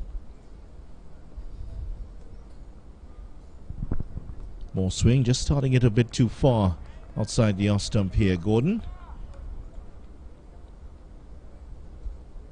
This is a much more disciplined effort the second time around for Windward Islands. 156 for 4. They were bowled out for 137. I'm not saying that they looked as though they had a rush on. The difference here is that they look as though they're taking a bit more time. A little bit more careful in their shot selection, and left a few balls alone that they would have gone after in the first innings.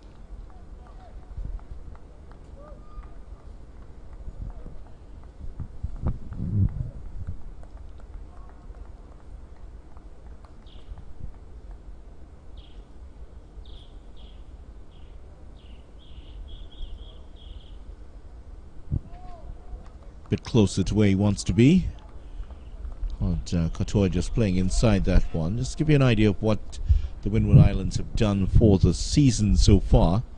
339 their best score against Guyana. They got 190 in the second innings against Trinidad and Tobago, rolled over for 97 and 186. So since that first effort where they got 124 from their last two batsmen, they have not crossed 200. I suspect they're going to do it today, though. That one swinging in the other way there from Gordon. I thought he would have gotten through, but Kotoy, 65 deliveries already he's faced, 18, and he was well set. Saw that one coming. 156 for 4. The reason I say that is that Kotoy showed in the first innings that he's got the discipline to take him through to a 50. Hodge is already on 50. He's faced 120 balls. And it's at this point where, as a batsman, you begin to tell yourself, I'm not getting out. I'm here to stay. I want to bat long. And the state of the game allows that. There's absolutely no reason why you have to rush at anything here. For the batting side, bat for as long as you can.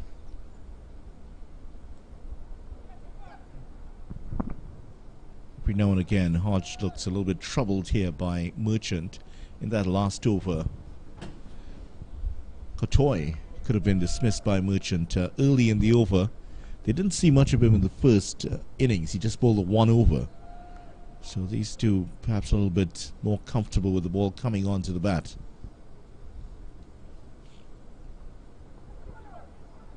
That's well stopped.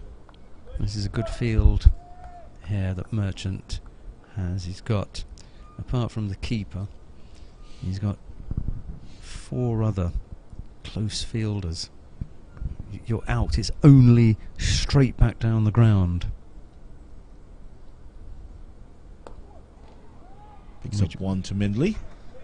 And he does go straight back down the ground. You see that Lug has been removed from that short leg position. He's at mid-off. Bonner's now come in there. He's adjusted himself a little bit squarer here. He was at the short leg position. Now he's more of a silly mid-off. It's just micrometers between the positions anyway. Yes, Lug. Maybe he just wanted to get out to the firing line for a little bit. Well, he has been there for a while, hasn't he? Yeah, and copped a few. It's for the right-hander that you've got this really close infield. Well, just paddles that around. There's a field out in the deep. There he is. Smile on his face, but just one more. Brings the left-handed Kotoy back on. So Hodges, well, since the water break, 137 for 4. Hodge was on 48, so that's 5 runs added in the last 35 minutes for him. Really slow going.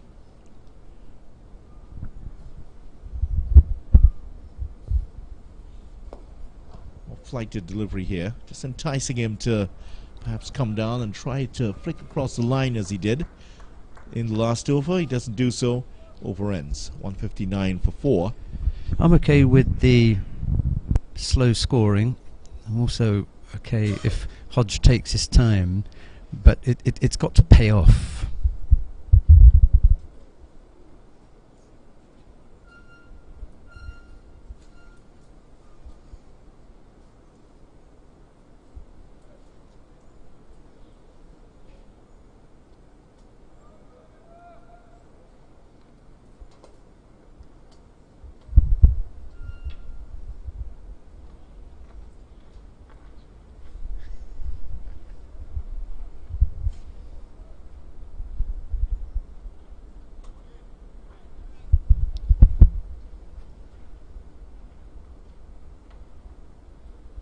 Gordon bowls, it's full, it works into the onside. and they come through for 160 for 4. Yeah, I was just saying, Vidya, that I'm okay with the slow scoring rate, and it will be okay if they don't lose another wicket, because you'll take up so much time, and later on this may come back to hurt Jamaica.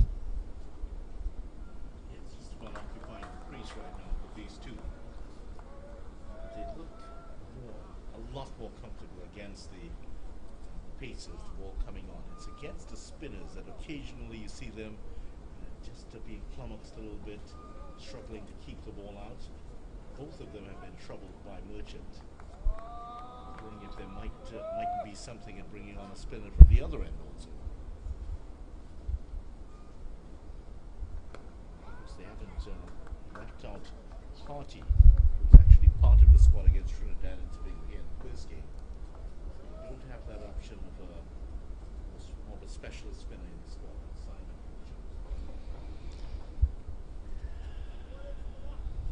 There's been no sign of Blackwood in the second innings.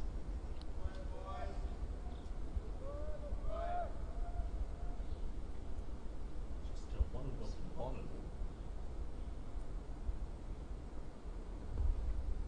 Gordon around the wicket now. Oh, dropped him. That's round the wicket, hit that fiercely back towards him. Toy got the big left hand out. It's very much a right-hander. Hold on to it. That would have been it's just one of those that has a stick. Got that on that's right. Yeah, the return catch is an extremely difficult thing. Stuck the hand out, and as you say, almost deflected it onto the umpire.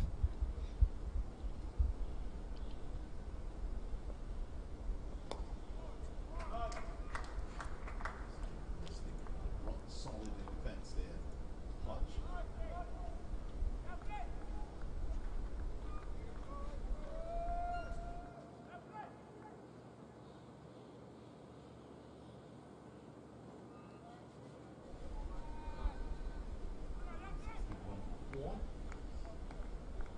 Continues 21 runs on the spell so far.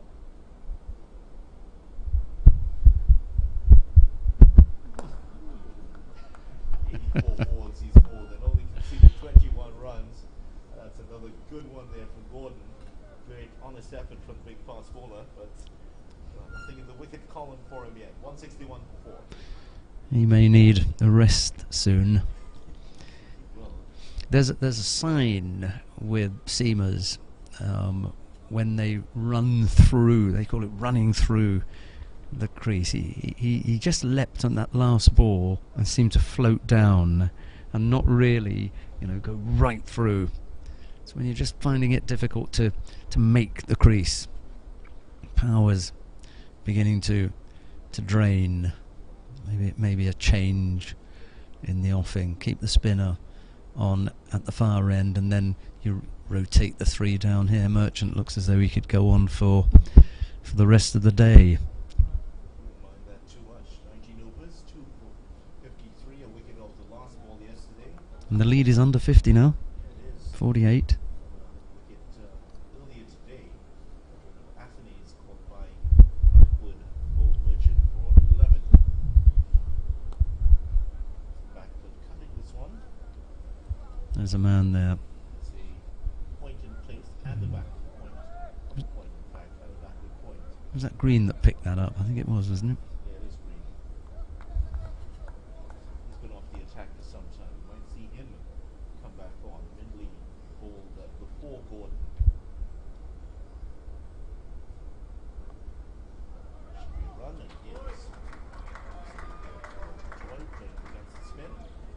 Too far down the leg side this time, so easy to pick that off. So resumed it earlier today at 101 for 3, 61 runs added for the day so far. One wicket lost. Still about just under 20 minutes to go here to lunch.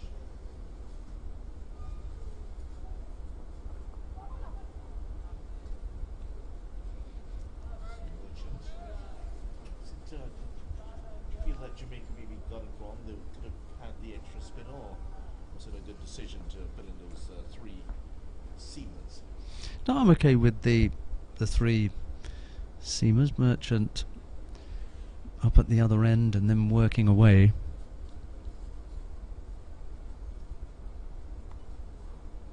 Of course, if they go on to win, there'll be no discussion about that. We made the right choice. Yeah. So he's playing the next game again. But with these three games so close to each other, because the games are due to finish on Saturday, then there's just 3 days in between, and you start back again on Wednesday. Which is not far away from Bonner. It's there for the bat pad. One came, I think, directly off the bat, just short of him. Just in front of Bonner. These are sturdy looking characters.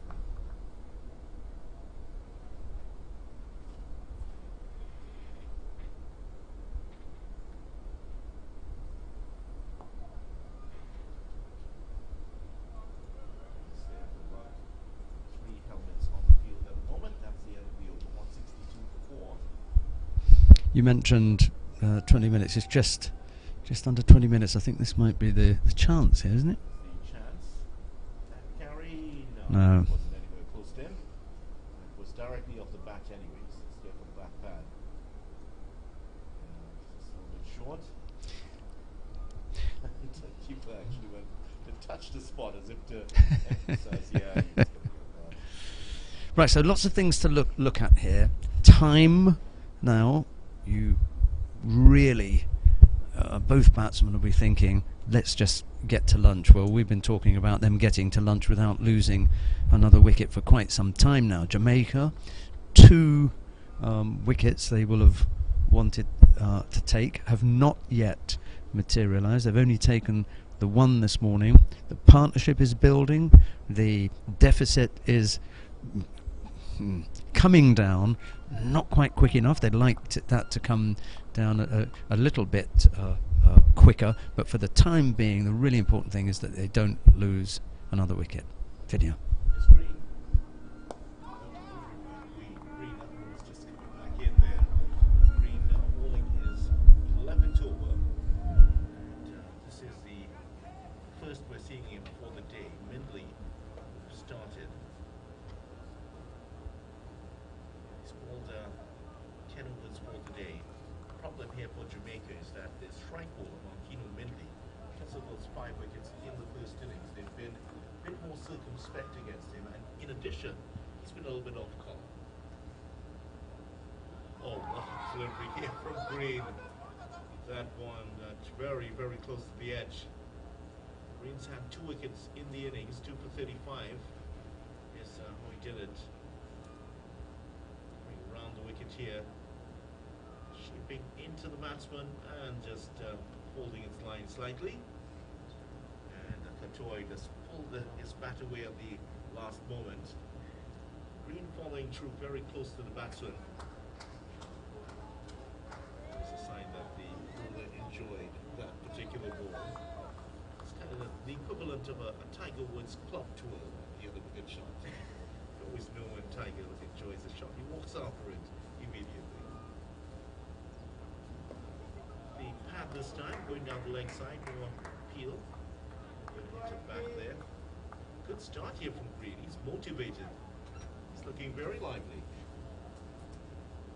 There might be a short ball coming just to peg the batsman onto the crease a little bit. But he's been in the field for quite a while here, Well Green. He's come back firing. 3 good deliveries to start off already. First one swinging in, the second one swinging in, the third holding its line.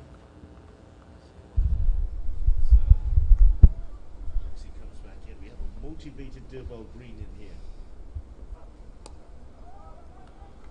Lug at that mid-wicket position. So Marquino Mindley, who was the main wicket taker in the first innings, he's been a little bit off colour in this one. One has not taken a wicket. He took some wickets in the first innings. So what worked for Jamaica in the first innings hasn't exactly gone to plan there.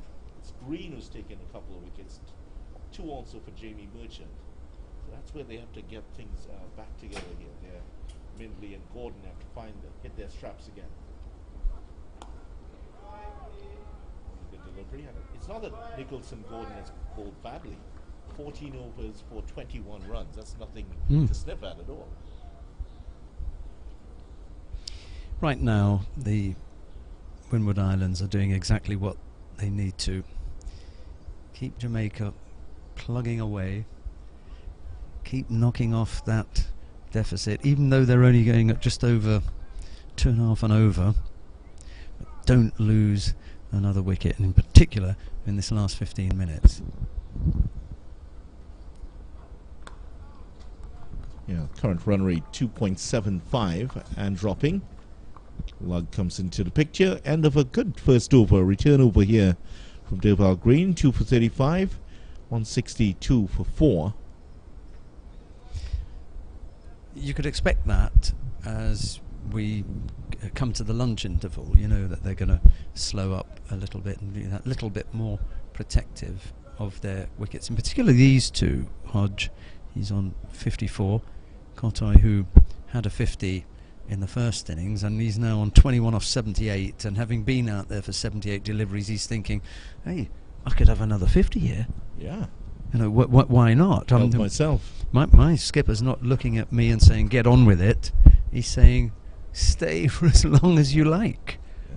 The longer the better. 162 for 4. Yesterday was a fine day for a young fast bowler from Trinidad and Tobago. Nice story about it on windiescricket.com, the home of Windies cricket. You can check it out. All of the stories relevant to West Indies cricket there. Jaden Seals' mom had a message for all parents of athletes at the... Let's tell you a little bit about that. His mom, Anne-Marie, was there. See her son claim his first ever... Oh, that's not far away from Brandon King. That's an excellent stop there by King. That may have gone by for a couple. They'll just get one. Yes, Anne-Marie Seals was there to see her son get his first-class 5-4 for Trinidad and Tobago. Good for him. He's had one at test level, 5 for 49 yesterday. She said, I'm very proud of him. He's worked very hard. He deserves all that he gets. I don't know how to express how I feel to see him play at the level for the West Indies. And she had a message for parents who have athletes sitting on the living room. Support is the biggest thing. When a child knows that their parents are there for them, it pushes them that extra mile. Nice words there from Anne-Marie Seals.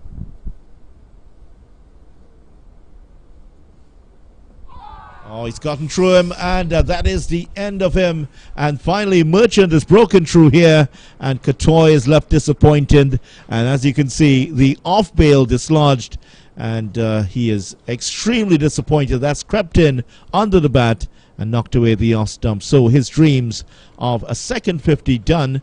Let's see what happened here. Merchant round the wicket and squeezing one through the defense of Kotoy.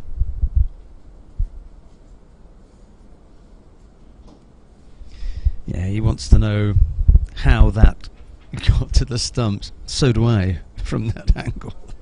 He looked as though he had everything covered. Certainly did, but may have come off the pad. A little bit fuller delivery. A hint perhaps that he was shaping up to play it on the onside.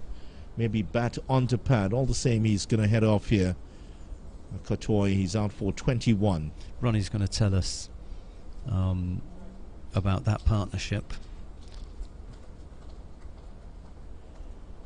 Yeah, partnership that once again has fallen short of the 50. So 36, the partnership of 118 deliveries. It's I'm trying to think of what this reminds me of, when you almost get something. You're left hanging there all the time. Partnership after partnership gets going, 20, 30. I think we've had a 40, but they just can't get one that will really keep Jamaica out of it. Just when you think that there's going to be something that will help you along, a wicket tumbles, and it's always at absolutely the wrong time, because we've got 10 minutes before lunch. 10 minutes to lunch. So yeah. you could have gone into lunch in 10 minutes and made Jamaica feel as though the Windwards had the best of the morning's play. Whereas another one has gone down now. You've got young Dennis Smith coming in to face 10 minutes of intense pressure, because even the well-set batsmen, the field had not changed. They still had men around the bat. Well, that's definitely going to be the case now with a new batsman and only 10 minutes to go. Smith, 65 rare guard action against Trinidad and Tobago in an innings loss. So let's see if he can produce an innings of similar quality here. Nice looking defensive shot to start off. Yeah, it's you're asking any situation that's similar. Well, Mick Jagger is a big cricket fan. He had a song called "I Can't Get No Satisfaction." That's exactly sums it up. Not getting the satisfaction from the partnership.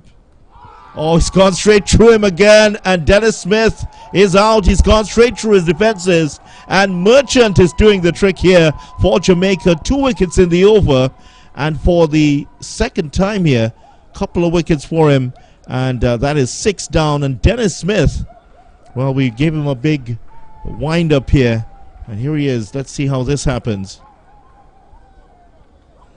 Coming in from outside the off stump.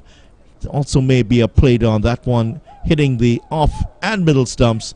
Smith left bemused here, bowled without scoring off his second ball. Right, I come back to these pictures that I paint either at the beginning of the day or sometime as the play is going on, these scenarios that I offer up. One of them was that the Jamaicans would have come out here this morning and said, we want to be 6 down at lunch.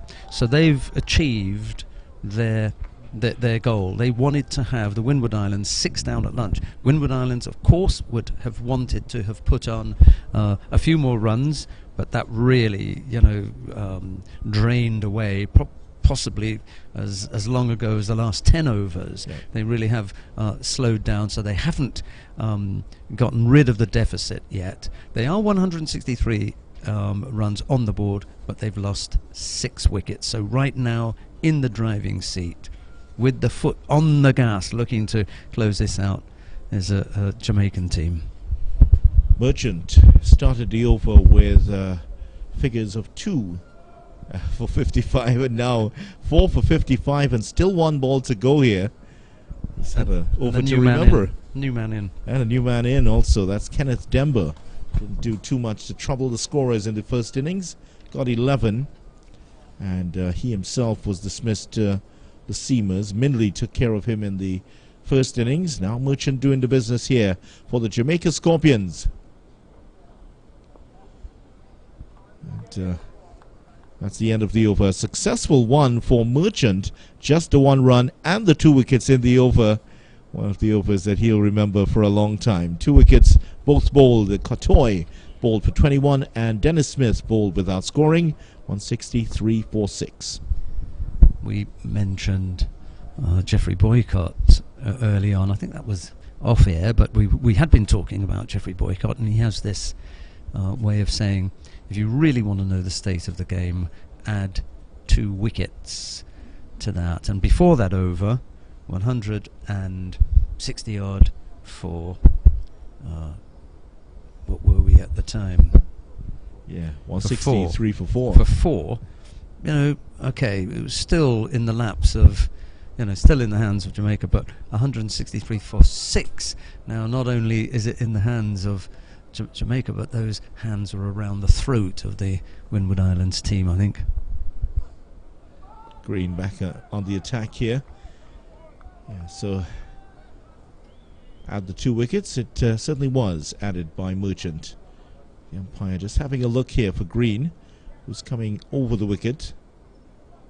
He told someone yesterday in a similar fashion, and then a ball or so later, there was a short one that was it Hodge that got? It wasn't Hodge. It was Hodge, and it was Mindley that hit him on the head. Seems like forever ago, and here he is again. Thought about playing that one from green. Good over from green last time up, where he had several deliveries challenging.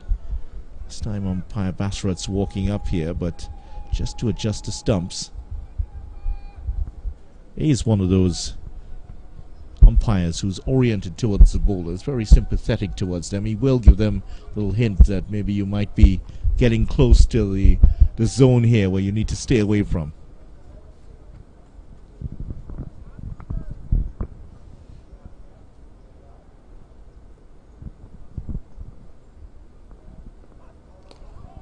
Oh, that was good from Hodge.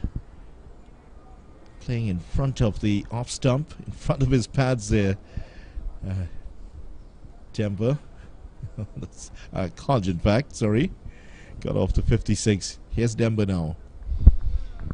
Well, we'd spoken about the combination of the three from this end and Merchant up at the other end. And it was a good point that video was making. Could they have had another spinner? Would that have helped? But you then also said, well, you know, if he ends up taking wickets and they win, then it will be a moot point. Well, those two have really changed the picture now. It looks like a good balance, doesn't it? It looks like a good choice, because you had the seamers taking. Whoa, that was close. Bat onto pad there. Two balls going. Denver rehearsed a leave alone shot after that. You had the seamers taking the wickets in the first innings, and now you've got Merchant coming in to do the cleaning up. Yeah, he has. He's done the cleaning up. We may this may be the last over. Could very well be. Just a couple of balls to go here. Now, just a point here on Merchant. His best figures in first-class cricket, 4 for 29. So he's pretty close, if he gets another wicket, to breaking that. Good delivery again. Denver just doing enough to keep that one out. If I was Hodge, I'd be going down to Denver now just to have a little word with him. Just maybe looking at the pitch, doing a little bit of gardening, and make sure that this was the last over before lunch. Have some lunch, come back. Difficult job. You can't do it on an empty stomach after all.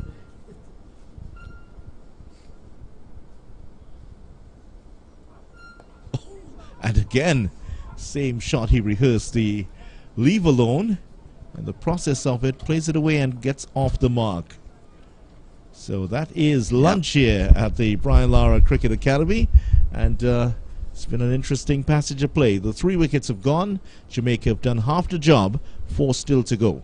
Yeah, they'll feel as though the goal that was set this morning, and when the coach got them all together and he said, look, this is our aim, this is where we would like to be, we want to make sure that there is still a deficit at lunch, and we want to knock 3 over so that there is real pressure on them. Well, they've done that. We won't even go into, to be honest, what the aim of the Windward Islands was, because they haven't achieved it. They would not have wanted to lose a wicket, and they would have wanted to have knocked off the deficit by now, but you know, they haven't really been able to get over the 3 runs and over. It's been down at 2.5, and on top of that, they've lost the 3 wickets. They certainly have, and it was O'Geese the first to go for 11, Katoy and Dennis Smith going in the same over within 3 balls of each other, 21 and 0. Denver's there on 1. Hodge has kept things going here for the Windward Islands, giving them some hope. He's 56 not out at lunch, so they still trail here by runs. Let's see the bowling figures, and Merchant's bowling figures would certainly look the best here at the Brian Lara Cricket Academy as the third umpire on. 2 wickets for Green yesterday and 4 for Merchant. 3 this morning, 4 for 55. one more wicket, and that would be his best figures at first-class level. So Jamaica very much in charge of this first-class match here at the Brian Lara Cricket Academy. Join us in just about 35 minutes' time for continued commentary. Windward Islands still trail by 44 runs here with only 4 wickets remaining.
Welcome back to the Brian Lara Cricket Academy here in South Trinidad. It is the post-lunch session, day 3, Windward Islands versus Jamaica Scorpions. Just about to resume, and here is the hero for Jamaica, Merchant, 3 wickets today. Demba will get his first run after the lunch break. He's on to 2 now, 166 for 6. And it is a situation here. They went into lunch at 166 for 6 with 2 wickets going down just before lunch. Katoy bowled by Merchant for 21. Dennis Smith bowled 2 balls later by Merchant without scoring. Vidya fell alongside Sheldon Rooks here at the Brian Lara Cricket Academy. How are you, Sheldon? Good, thanks, Vidya. Yeah, he's been very good today, Merchant. Close to perhaps going past what would be his best first-class figures, which is at the moment 4 for 29. Just one more wicket would really please him. And it would certainly please him if it is this man, Hodge, who's on 56 not out. Yeah, and Windwards found one batsman in the first innings to get past 50. They found one in the second innings. Just haven't been able to put them together. Off the hand of the bowler, and that's going to run away for a boundary here. The first in the post-lunch session coming down the track, Hodge, and he is into the 60s now, outside of Athenaeus, who has 65 in the first game the Windwards played. This is the first time, I make it, that a Windward Islands batsman has gotten quite as high. Uses his feet well here.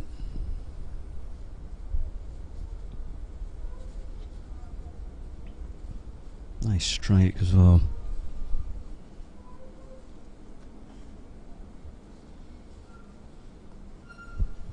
This one is swept away well. Field out there though. Just one this time. It is Green who we might be seeing sharing the ball here in the post-lunch session in the early stages.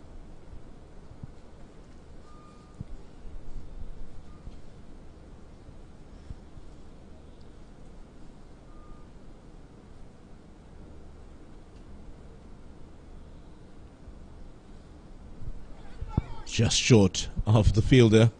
King just had to stoop to scoop that one up. End of the over, 171 for 6. I was just about to say that it's a nice field. Green down at the long leg boundary, 2 on the leg side in close. So even if you stray so that he comes up with that sweep shot, you get that wrong, and there are 2 men there waiting to snap it up. You get that too high, then it's down the throat of long leg. So although it looks like, you know, a shot to get you out of it, not to get out, but to release a little bit of pressure, there is it's not without its dangers. Yes, dangers all round the pitch here for the 2 batsmen. Hodge on 61. Demba is very shaky since he's come on. Just 2. Green will continue.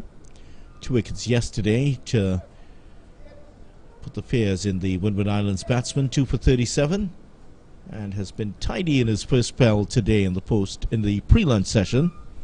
Windward Islands on the back of a 3-game losing streak. They've won their last 3, possibly 4 in a row here. In fact, the last win that Windward Islands would have had, ironically, would have been against Jamaica in March 2020. Almost plays that on there, Hodge. Just guides it away from the off stump. Yeah, it was back in between the 5th and 8th of March 2020. Jamaica, after getting 381 in their first innings, somehow managed to lose because they were bowled out for 60 in their second innings. Merchant top scored with 19 in that. Windward Islands won that game by 2 wickets in Grenada. Both the teams came in here really desperate for a win.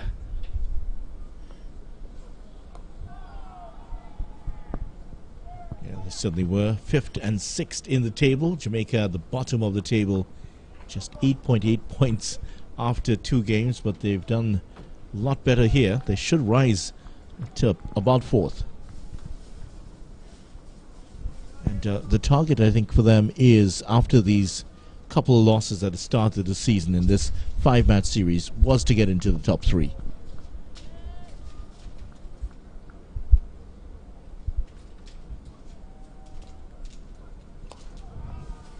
When I say the target, I mean after they lost the games, they reevaluated. Of course, at the start, your target is to win the tournament. But after those 2 early losses, top 3 would have been the best they could have done. Yeah, and when Windward Islands began this match, their aim would have been to win. The point has come now where the thing left for them is to try and save it. But even that is looking beyond them now.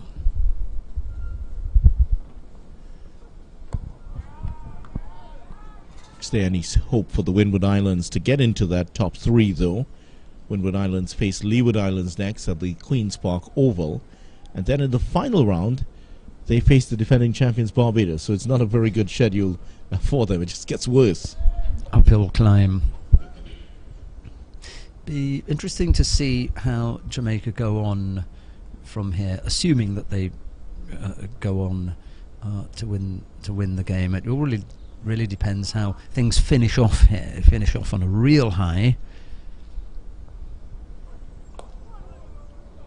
then all well and good. If, however, Windward Islands really dig in and make it a struggle, then they'll feel as though they haven't finished off the job.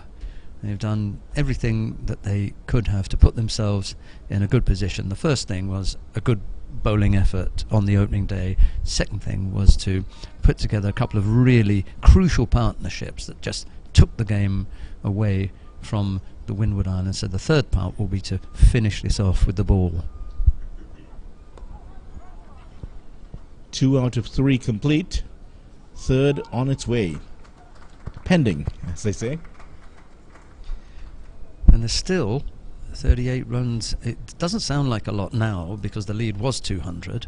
Well, that was the second thing that they did really well, was to put on a big enough score, having rolled them over for 137. They put on a big enough score to make it unlikely, unless there was something really special from Windward Islands, that they would have to bat again. That was what they wanted to avoid.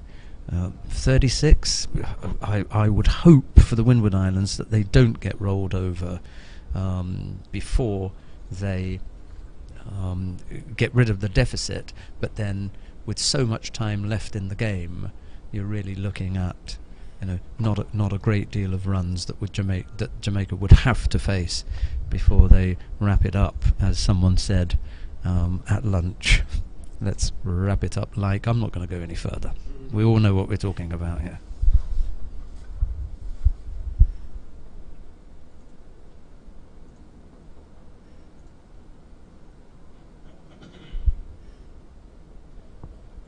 Well, here is Merchant continuing.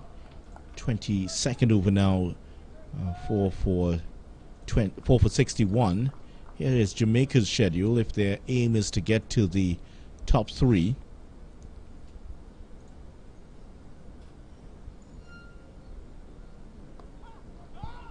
Around this time, straight to the fielder. Yeah, they face Jamaica next, so provided they get the win here, they face Jamaica next at Diego Martin Sporting Complex, which seems to be very much a results-oriented ground. And then in their final match, they are back here at the Brian Lara Cricket Academy to face the Leeward Islands. So not a bad schedule for Jamaica there. Jamaica losing their first 2 of the season. They actually, in the last season, they had 2 wins and 2 losses in their last 4 games. So sorry, Jamaica are at Diego Martin next against whom? They are next against Guyana. Okay. The renamed Harpy Eagles. I mean, to see what shape they're in coming out of that game against Barbados.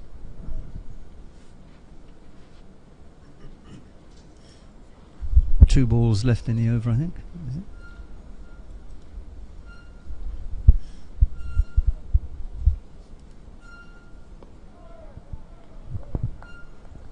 What better from Demba after lunch. He was looking so uncertain against the Pacers. He almost played on. He almost edged one into the slip region just before lunch.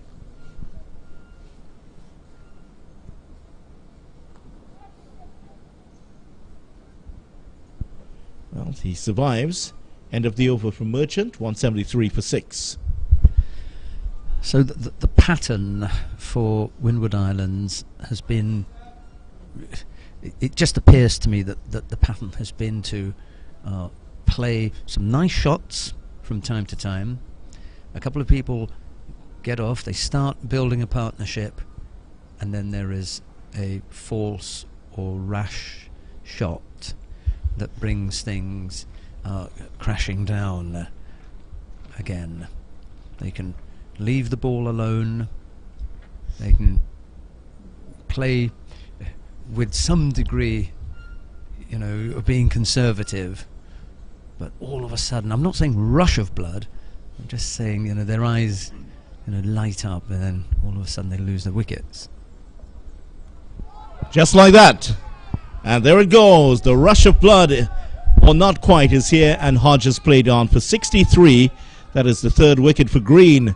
And that very much ends the resistance here. The man who's been holding this innings together has played one onto his off stump and presented Green with his third wicket of the innings.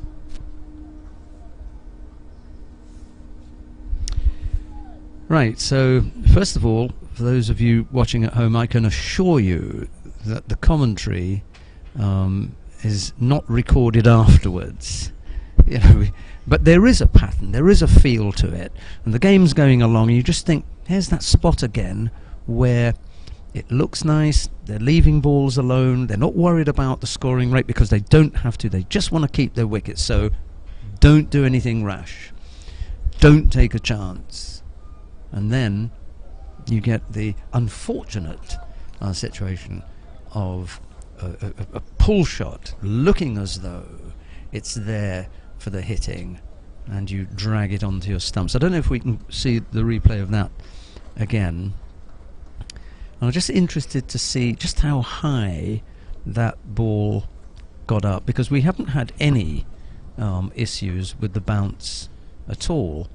So at what height do you want to be pulling a ball? Yeah, that's okay. But look at the footwork.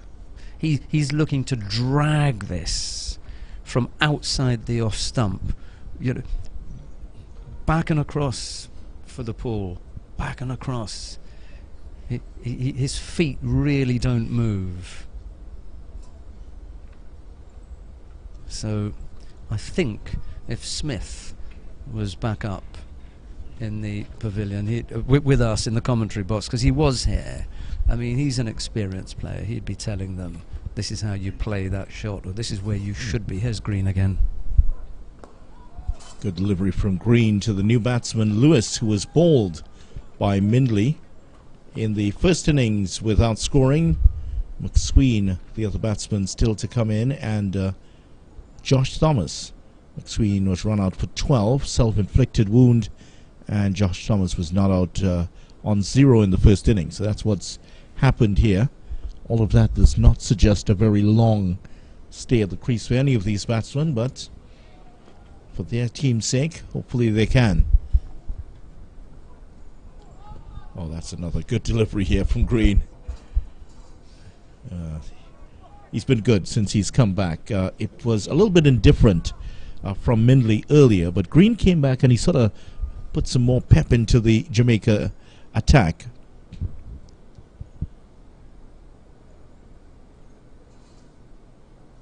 Yeah. Again, look at that front foot.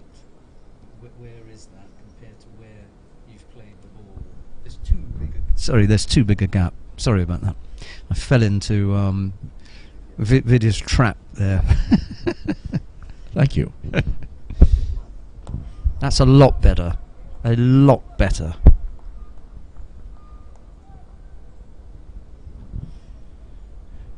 No coincidence that the wickets for Merchant also fell during that period when Green was on, because the pressure, the batsmen were able to play. Mindley got a few good deliveries in, certainly not quite as good as he was in the first innings. He wasn't at the batsman all the way through. But as soon as Green came back in and started to tie up one end, the wickets went to the other side. Absolutely. Well put. And that was the exact conversation that I had with Merchant at breakfast this morning, where I said he was unlucky not to get on the card. And you look at the bowling figures. However, the pressure that he put on allowed the others to, well, it assisted. And now, down at this end, he's difficult to get away. We're already into the, what are we calling this? The lower middle order? This is a great position for Jamaica. Yeah. Yeah, the lower middle has gone. Okay. End of the over, 173 for 5. We have a few economists among us here. They're borrowing lower middle, middle, high, upper middle. Upper middle. Yeah. Well, and if you're wondering at home what it is that we're banging on about, we're just trying to be respectful to the batsmen. You know, they have worked hard. You can see them in the nets in the morning, even at lunch. There's some of them out there in the nets working at their games. And at club cricket, when they're back at home, no doubt that they bat a little bit higher and they appear a little bit more useful. But this is a step up here, and we're just trying to be more respectful and give them that lower middle order rather than saying lower order batsman.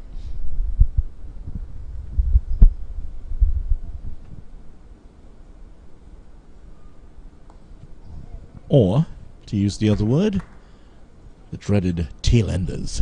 Oh, yeah, we haven't quite reached there No, yet. we're not going to use that word.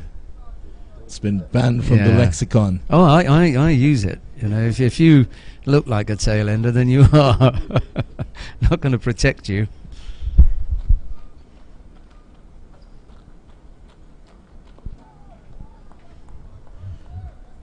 Merchant shouldn't be taken off. You know, this is going your way, and if I'm the skipper, I'm going to keep my 3 down at this end, absolutely banging away non-stop, and then I'll let Merchant just tie up this end, or, you know, nip them out. Give him 5. I'd like to see him get 5. Almost got it there. Not far away from the off stump. Sure, the keeper didn't get behind it, and it's gone over the ropes at the moment for Byes. So Byes there, big drive by Demba. That would be an interesting viewing. It comes through quicker than we expect. Through the legs. Whoa. Nutmeg. No pun intended, given that we've got a number of Grenadians here. So.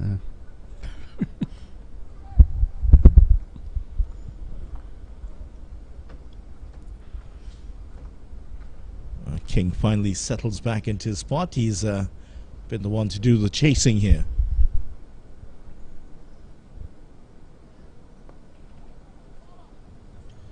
A bit slower through the air that time. That one he put a little bit more effort, more wrist into it. A big flick of the wrist there as he sent that one through.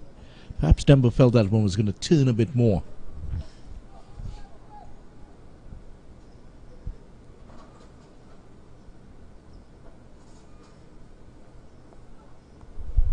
He's really enjoying this, Merchant. It's a prolonged spell, and it doesn't look as though it's taking that much out of him.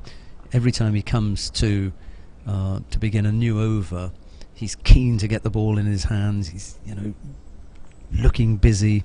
He can't wait for the 5th wicket. Yes, 4 for 61 Merchant at the end of the over. His 24th. He bowled the entire morning session and has started here in the afternoon. Might see him go for a long time. 177 for 7. Just to update you on the other games. Guyana 490 for 7. Barbados 157 for 4. Shea Hope now on 70. So he's batting well. 70 of 98 deliveries, 8 fours and 2 sixes. So it appears to be a nice easy pace track there at the Queen's Park Oval. So I'm sure that the other teams will be taking notes. They would most likely have their scouts out there just keeping an eye on what's happening. All of the teams playing in the same country, so it's going to be easy to do.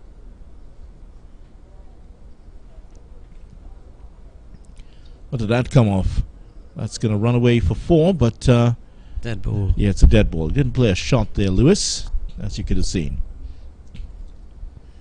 And Diego Martin, remember the Leewards leading by over 200 runs, 217 runs, and they have gone into bat again for a second time, and they are 225 for 3.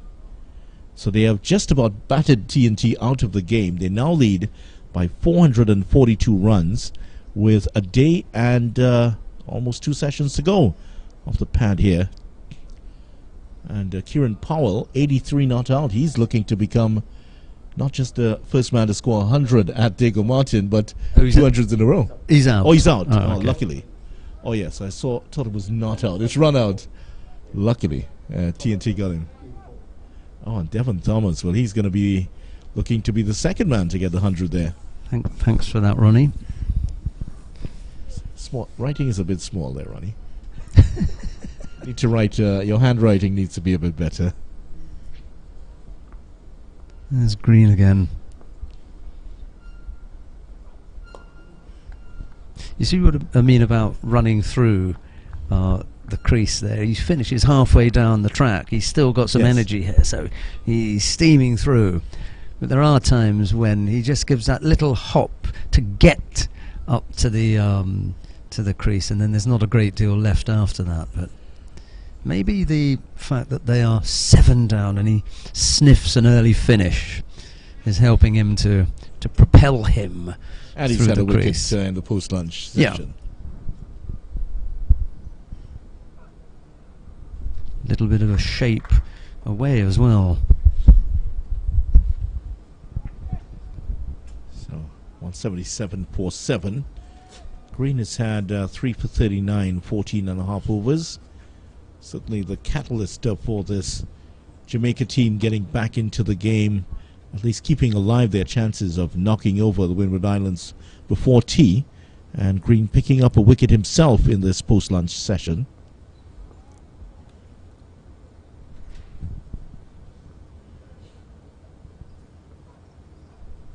Again, testing line here for Lewis.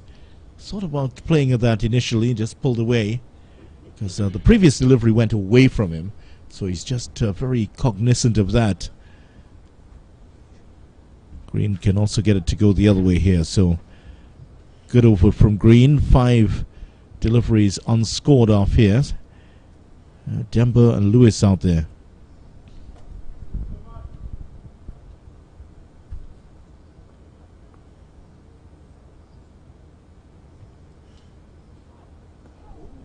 Again off the pad. This one's coming in this time from Green. End of a maiden over here from Deval Green. 3 for 39 his figures. 177.47. Just going back to that Diego Martin Sporting Complex match. 227 for 4 Leeward Islands. 445. No team has ever chased down that to get a win. So certainly outside of the realm of possibility for TNT. All they can do now is bat for a draw. I don't know if you... It was just off camera, I mean, just out of the shot there, but one of the Jamaican players had an arm round Lewis at the other end, just chatting to him. It's all very pleasant.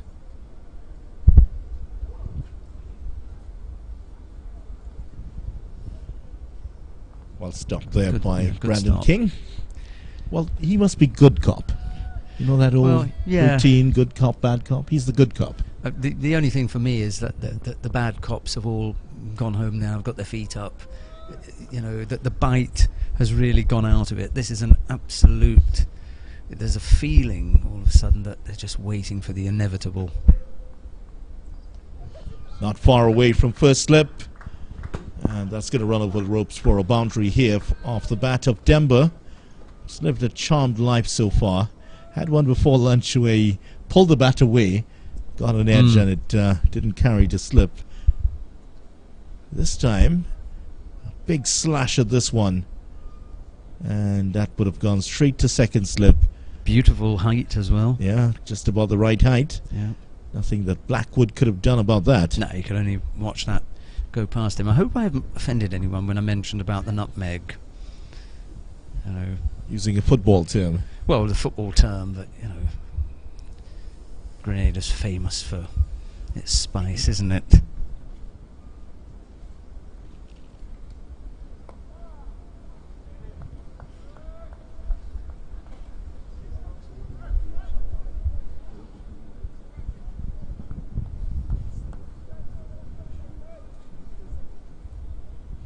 Yeah.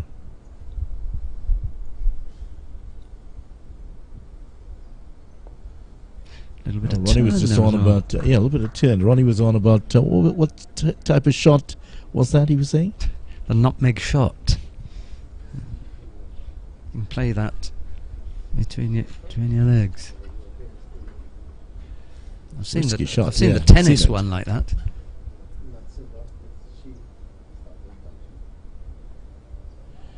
Well, it's beaten him outside the off stump. Good delivery from Merchant. Very close to his first fifer. Yeah, and that Shivers, Ronnie's telling us, plays it very well. Well, tennis, there's a between the leg shot called the tweener.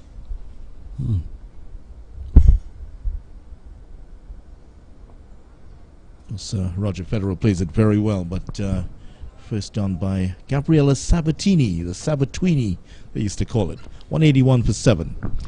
A name from the past there. Not Federer. Well, he's coming back, I've heard. He's close to his return, Roger Federer. Yeah, a bit of a conference going on, and was that Merchant who just had a quick word with them? Was it our good friend Lug? I think it is Merchant. Just had a quick word with the batsman. I'd like very much to... It is Lug, in fact, sorry. I'd like to see Merchant again, because as I say, we did have a chat this morning over breakfast, just the pair of us there, and he told me it was a good stop, actually. Good stop. I think he was a little bit surprised when I told him that you got this before tea. I don't think he wanted to come across as overly confident, but he was more hopeful at that stage. And then we had that period just before lunch where it looked as though they would just get the one wicket before lunch, and then bang bang, 2 went down. All of a sudden Jamaica achieved their morning goal. Here's Green again. Lewis is off the mark here. On his 12th ball. I survived a couple of good deliveries.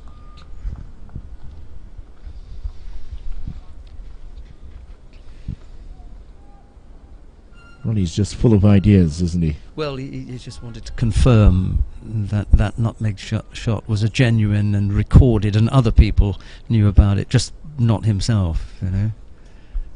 But you want that, don't you? Yeah. You want That's why he's here. confirmation. He's not here for his looks, after all.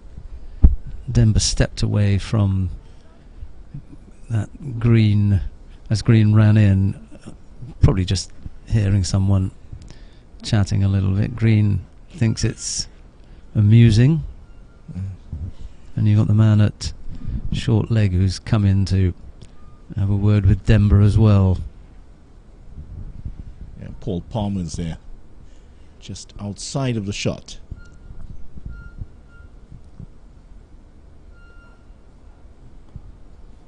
Looked as though he was going to play at that, left it alone. A similar shot to the one he got contact with and was dropped. So you want to get that out of your book of bad habits. You know, you've already made contact with the ball once. You've got to find a way of getting rid of that habit of leaving the ball that way. going to get you in trouble.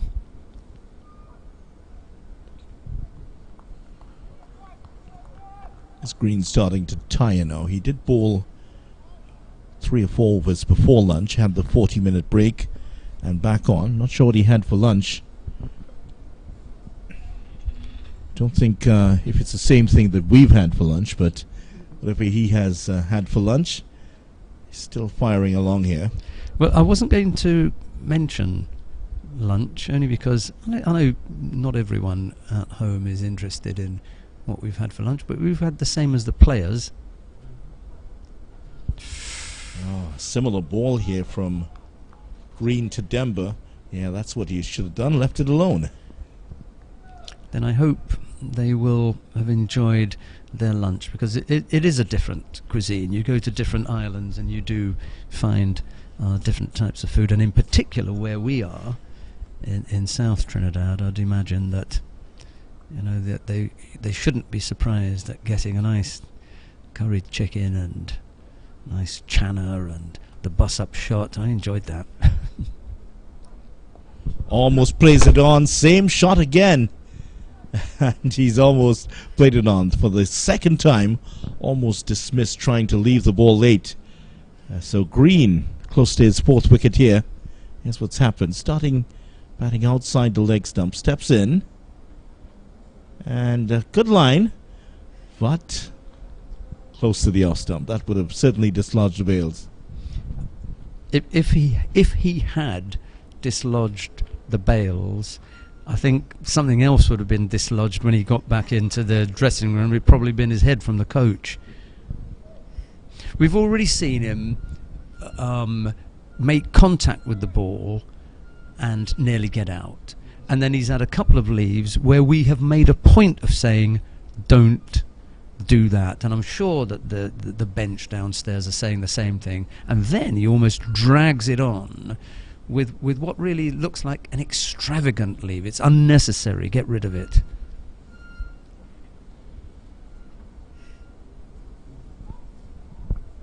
Well, the bails are off here. Has he gone straight through him? The keeper has stumped him. It's not bowled. It is. Yeah, Thomas got across to it and picked the bails off, but Lewis was firmly in the crease. Well, you can imagine all 4 of the close fielders and the wicketkeeper, 5 in your ear. That's a lot to deal with.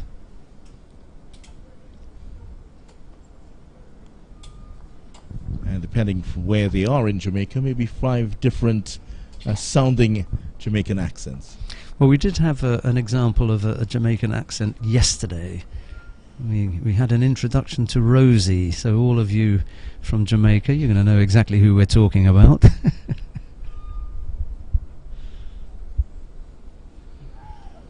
Again, he's had the bails off, but back foot firmly in the crease here from Lewis. He's going to chance his arm here, Lewis, against the off spinner. Yeah, when you get into the lower order, you really do begin to fancy your chances. You've got 4 in the bag already. Things are looking good for Merchant. Well, it's a bit too much talking. He was having a conversation with Bonner just behind him, and he was pointing at Bonner. He was saying something. Bonner was replying. Maybe another word coming across, and he pulled away.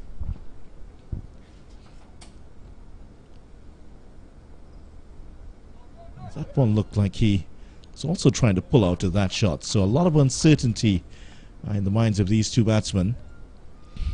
I'd just, if I was captaining the side, I'd just say to them, look, we don't want anything to interrupt the game, so just get the timing right. Once he's settled, leave it. But up until then, give it plenty.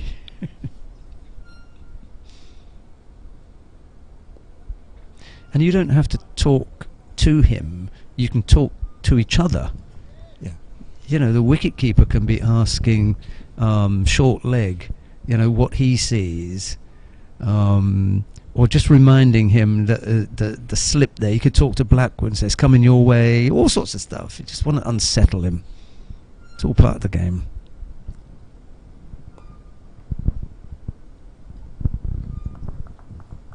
Australians call it sledging. Mental disintegration was rechristened by Steve Waugh, 182 for 7.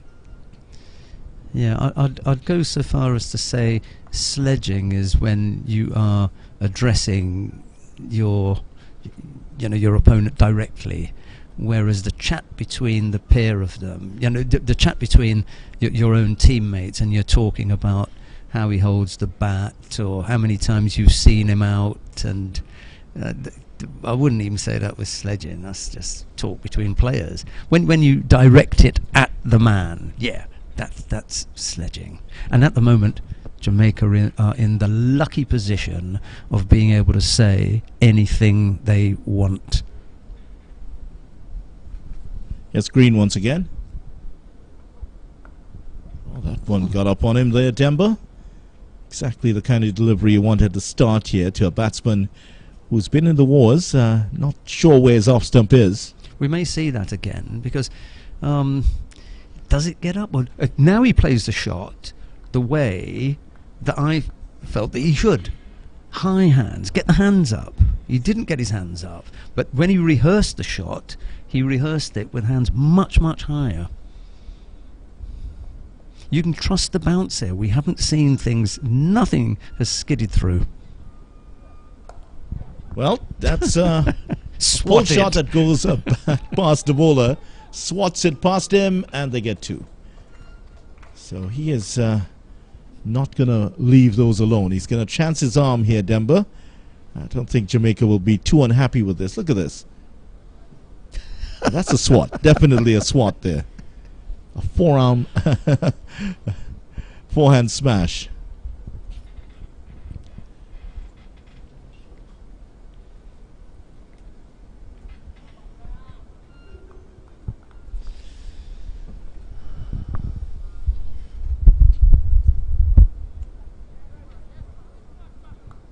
Palmer's just there.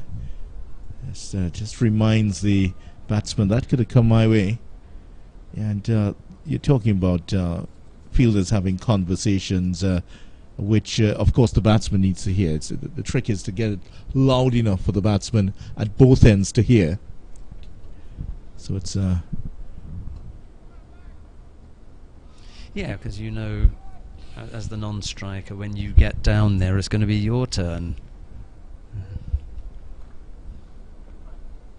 You could quite easily begin setting up the non-striker by telling the man on strike, just take a single, we're okay, just take a single, let your teammate come down here. It's him that we want to bowl at, we're going to get him, And of course he doesn't take the single because his teammate's listening to it and he's thinking, well, don't take a single.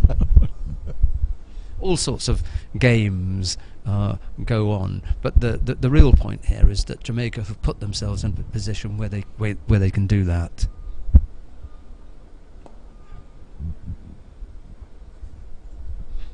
A lot of testing deliveries from Green in this spell. The latest one here to Denver.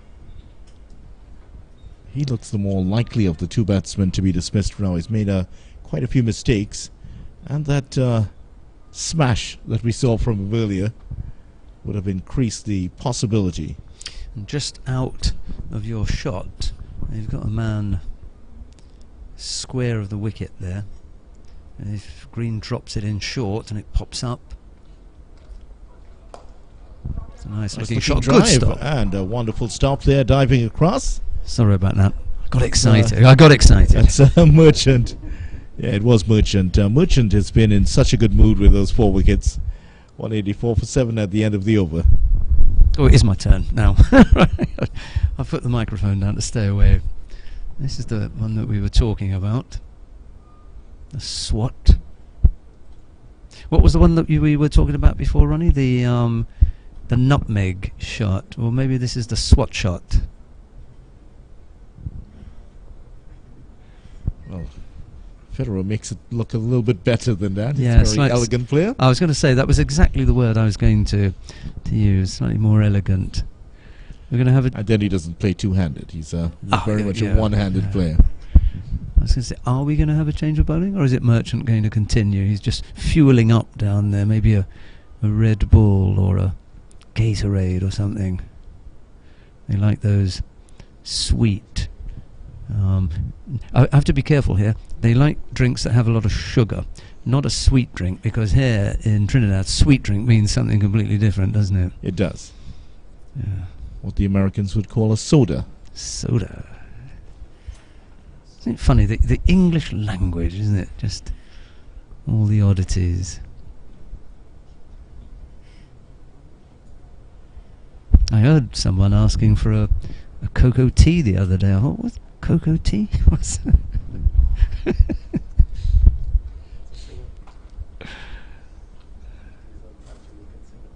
I think it was a different thing, though.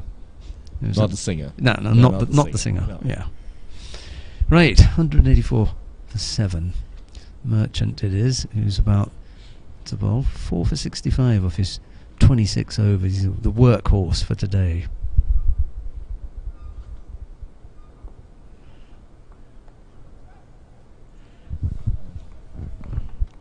Lewis 1 of 19. Just remember, still to come. Preston McSween, 86 in the first game, just to remind you. And Josh Thomas.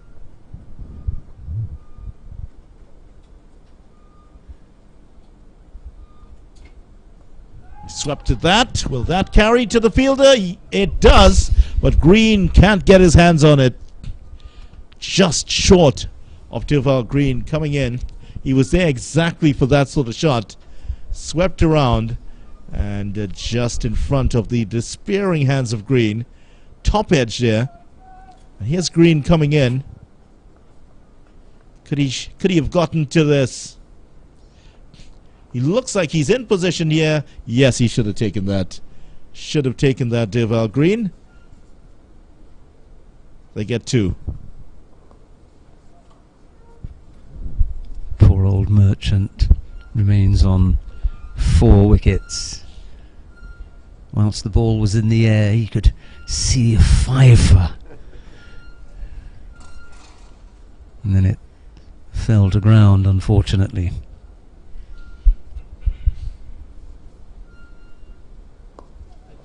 Oh! Dropped it. Well, he can't blame anyone else for this one. He can only blame himself for that one. And see what happens here. So it's Lewis lured into the drive here. Yeah, straight back to him. Oh, that's why. Look at the positioning on the right hand. One hand was facing down and one hand was facing up. And couldn't get his fingers around it. That was the fifer. 2 in 2 here. Third time lucky. Perhaps.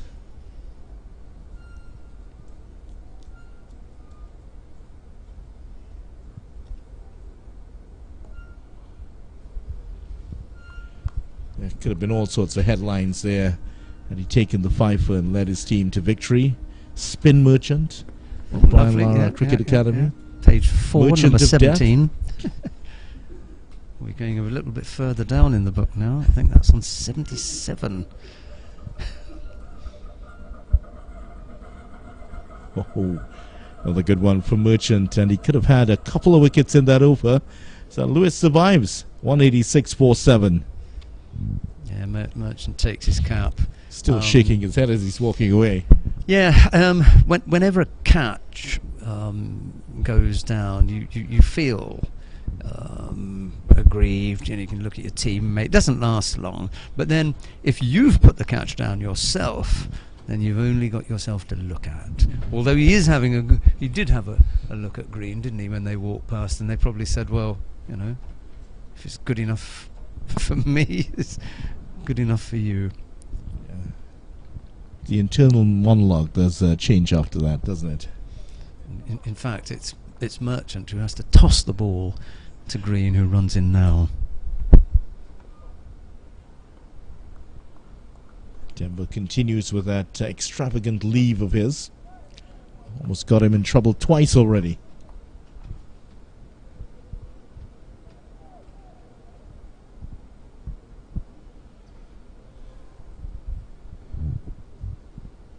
Weather forecast was saying that there might be rain over the weekend. There hasn't been even a hint of it. All the rain has been driven away. Not a drop. fact, just to tell you, it's pretty much the same as it's been for the last 2 days. Weather forecast from the TNT Met Office, mostly hazy and at times breezy conditions despite the odd brief shower. Well, no brief showers either. Night will be generally hazy with a light breeze, significant concentration of Sahara dust is present in the atmosphere. Sensitive persons are advised to take the necessary precautions.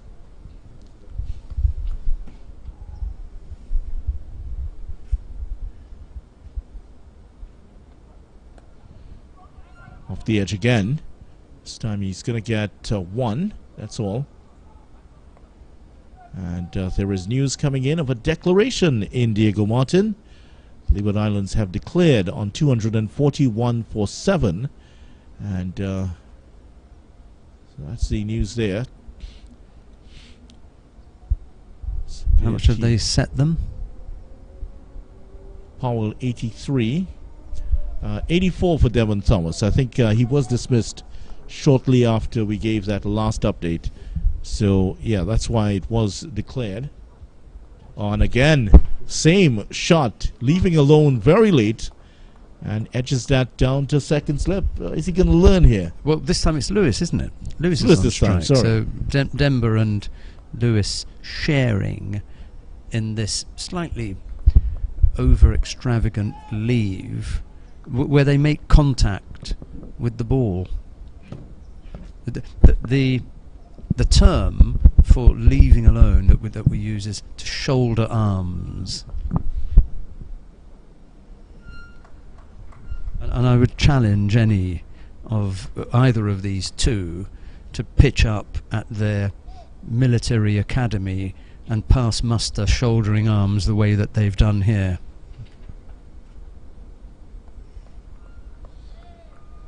Shoulder arms. Get the bat out of the way. Why take that risk? I mean, it doesn't even look pretty. That did. Tries that one. Much better shot here.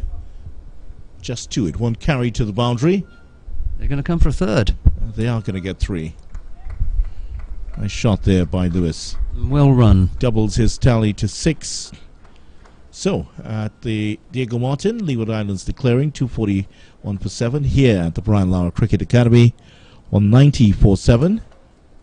So Leeward Islands declaring, and they are 458 runs ahead. So they've set TNT just 459 to win. Well, we've been seeing those scores up on the stadium here. If there is a Trinidadian who could do it, he's long retired. Let's see, that's so the Leeward Islands really in a great position now to go on to win and possibly put themselves at the top of the table as Barbados going along sedately trying to overhaul that large total by Guyana. Yeah, good position to be in. Right, Lewis is on strike. He'll be facing Merchant again, who still looking for that 5th wicket. Edge. Oh! He's taken it, yes, taken it. And finally has his 5th wicket. That is 5 wickets for Merchant.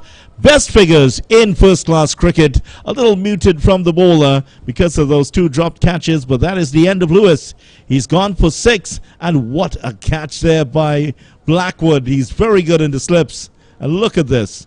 Edge just going down quickly away to his right, below the level of his knee, and he grabs that very well indeed. Fine catch by Blackwood. Yeah, quality catch in the slips there. One hand, as Vidya said, going away from him, low down to the right, and grabbing that beautifully. I'm pleased for Merchant because he's worked very, very hard. 27 overs, 5 for 67. Best figures, as Vidya was talking about. That's terrific. That's memorable. That's going to stay with him for a long time. If he is like me, he'll want a photograph. He'll want the ball as well at the end, and then he'll want the scorecard so you can frame the scorecard alongside a photograph, put that up for those years later down the road where someone says, did you really play any cricket? Yeah, look, there it is. There it is. Up there. That's the evidence. Yeah. All right, I mean, if you are a really, prolific taker of wickets, then you're not going to have room on your wall for all the fifers that you would take. But then you pick out one or two that are very special and say, okay, I want to remember that later on in life. And I think someone has said, well, take 6 then. Take 6. I think 5 for 67. He's on track to take a few more. A couple wickets still available here. McSween in 86 in the first game. Almost had 6 there, but that was hit powerfully past Palmer. And that should run close. That will be pulled in. Good stop. Good stop there by Lugg. Had to chase it down. Lugg demonstrating that he can get going. It's like one of those Hino trucks, isn't it? It takes a little while, but once it's going, momentum carries you. Yeah.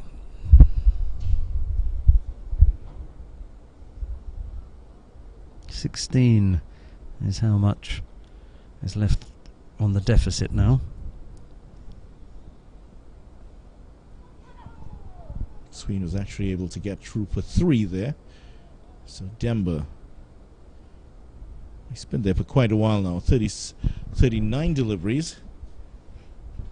And he's almost played on twice. He hasn't been down on this end for a while.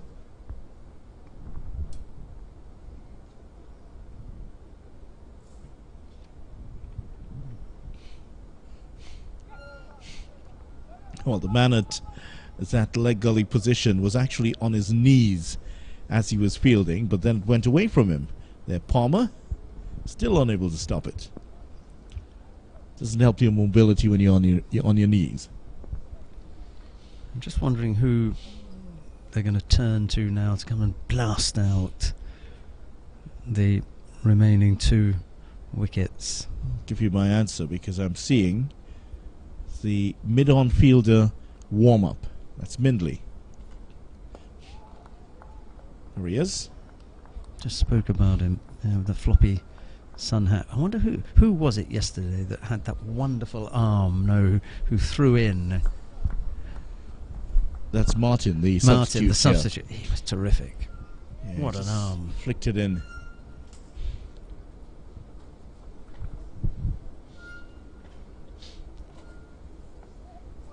There is a world record for throwing the cricket ball. He might be one who could possibly challenge that. Yep, there. Overcomes Sinan, 195 for 8. So the opening pair for Jamaica will be patting Merchant on the back and willing him on, and they'll be willing Mindley on, because the last thing that they want to do is to pad up and come out to knock off 10, 15 or 20. Far better for them, for their teammates to come and roll them over in the next 14 runs, but 2 wickets on the board. No one is going to just roll over that easily. They're going to have to work them out. Here's Green. It's that straight to the field and he's out. And he's taken the catch here. Merchant contributed to the 9th wicket falling, and McSween, rather tired looking shot from McSween, just went through the motions and straight to Merchant, and that is 4 for Green. Okay, maybe someone is going to give it away and save them the trouble.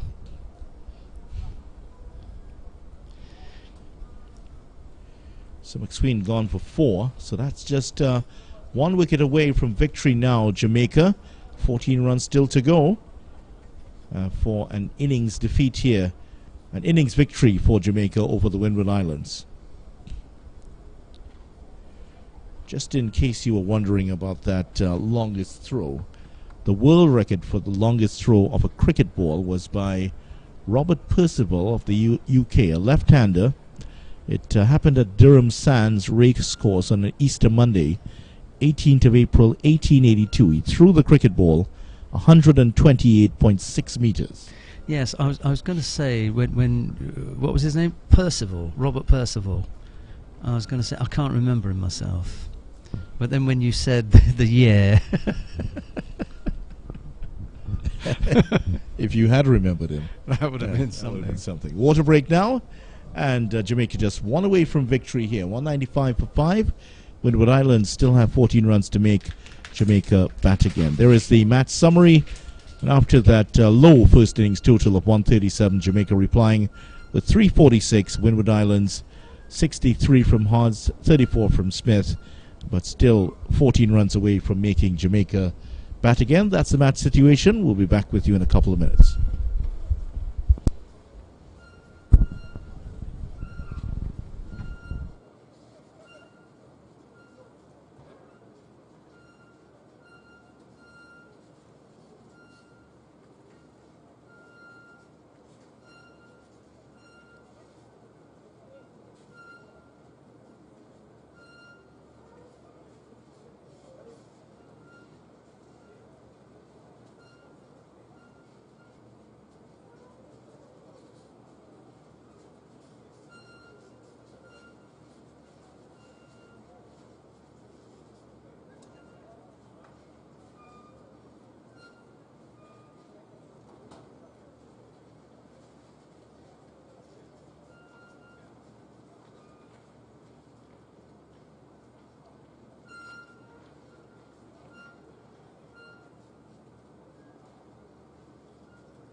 So the water break is now over.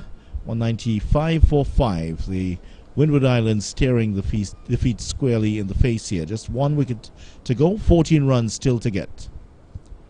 Oh, and almost had it there. And he has had it. That is it. That is it. Victory for Jamaica. 5 wickets for Derval Green. He matches the tally here of Merchant. And that is the first victory for Jamaica of the season. And here is how it happened.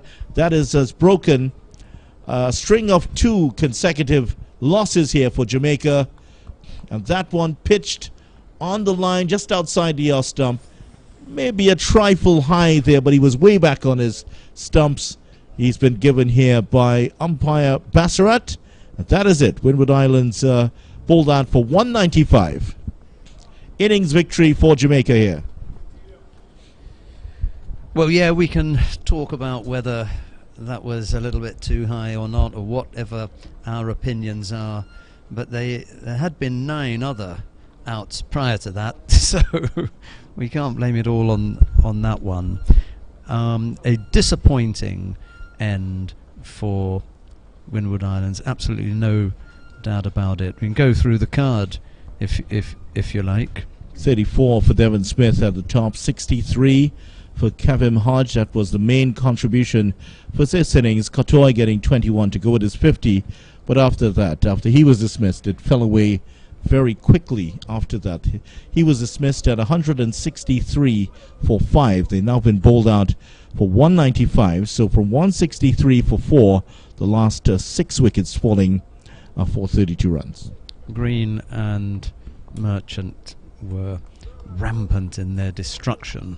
Who's going to take the ball then? Because they both ended up with 5, didn't they? They're sharing it. There you go. Yeah, that looks nice. That's what they're doing. Yeah. They're both holding it as they walk off the field. So 5 wickets for Green, 5 wickets for Merchant, and they head off the field as the 2 stars. First 5-wicket haul for Merchant in his career, and Green, he's been there before. 5 for 46 for him. Merchant 5 for 72. Well, we would have liked to have seen a closer contest. It just wasn't to be, and I think really, when you look back at that first innings, you could say that it was on the cards the moment they got rolled over for 137. There was a little bit of fight at some stages, but never really got back into it to threaten Jamaica. It was always the question of, okay, can we salvage something from this? And it would have been, a draw, and even that proved way beyond them, because we still have the session up to tea. We've got the tea session to the end of the day, and then we've got all day tomorrow, and we'll see none of that.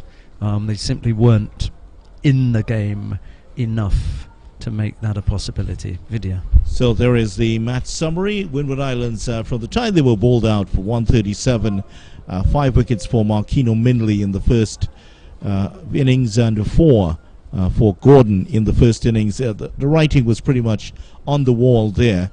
So Jamaica 346, Brandon King 119, Merchant also getting 58. So he's very much a candidate for man of the match here with his 5 for 72 and his 58. Brandon King 119, Green 5 for 46, 5 for 20 for Mindley. Who's going to get that man of the match though? Yeah, I think Merchant maybe just squeezes it, because he had a couple of digs, didn't he? The 58, the partnership with King was really the one that broke the back, and then to come back the next day and clean them up, okay, in tandem with Green. But I think you give it to the man that's done it at both ends here. 58, and then the 5-for. Yeah, so that's going to end our coverage here of this round 3 match between the Windward Islands Volcanoes and the Jamaica Scorpions. Jamaica Scorpions are winning this match by an innings. A big win for them here in this game, and they will move on to matches next week. Just to remind you, next week, before we close up, the matches next week for Jamaica, they will be heading away to the Diego Martin Sporting Complex. They'll be playing Guyana there, and of course at the next game it's going to be Jamaica Windward Islands will be playing against Leeward Islands at the Queen's Park Oval in Port of Spain. Those are the next 2 matches. Well, Roxy, it's been fun over the last 3 days. Unfortunately, it hasn't gone the full 4 days, but we'll be back together again next week, perhaps at this venue, perhaps at another, for more of the cricket action. I look forward to it. On behalf of Sheldon Rooks and the rest of the team here at the Brian Lara Cricket Academy, it is goodbye for now. The news that Jamaica have won this match comfortably by an innings and 14 runs and have completed victory here. Goodbye for now.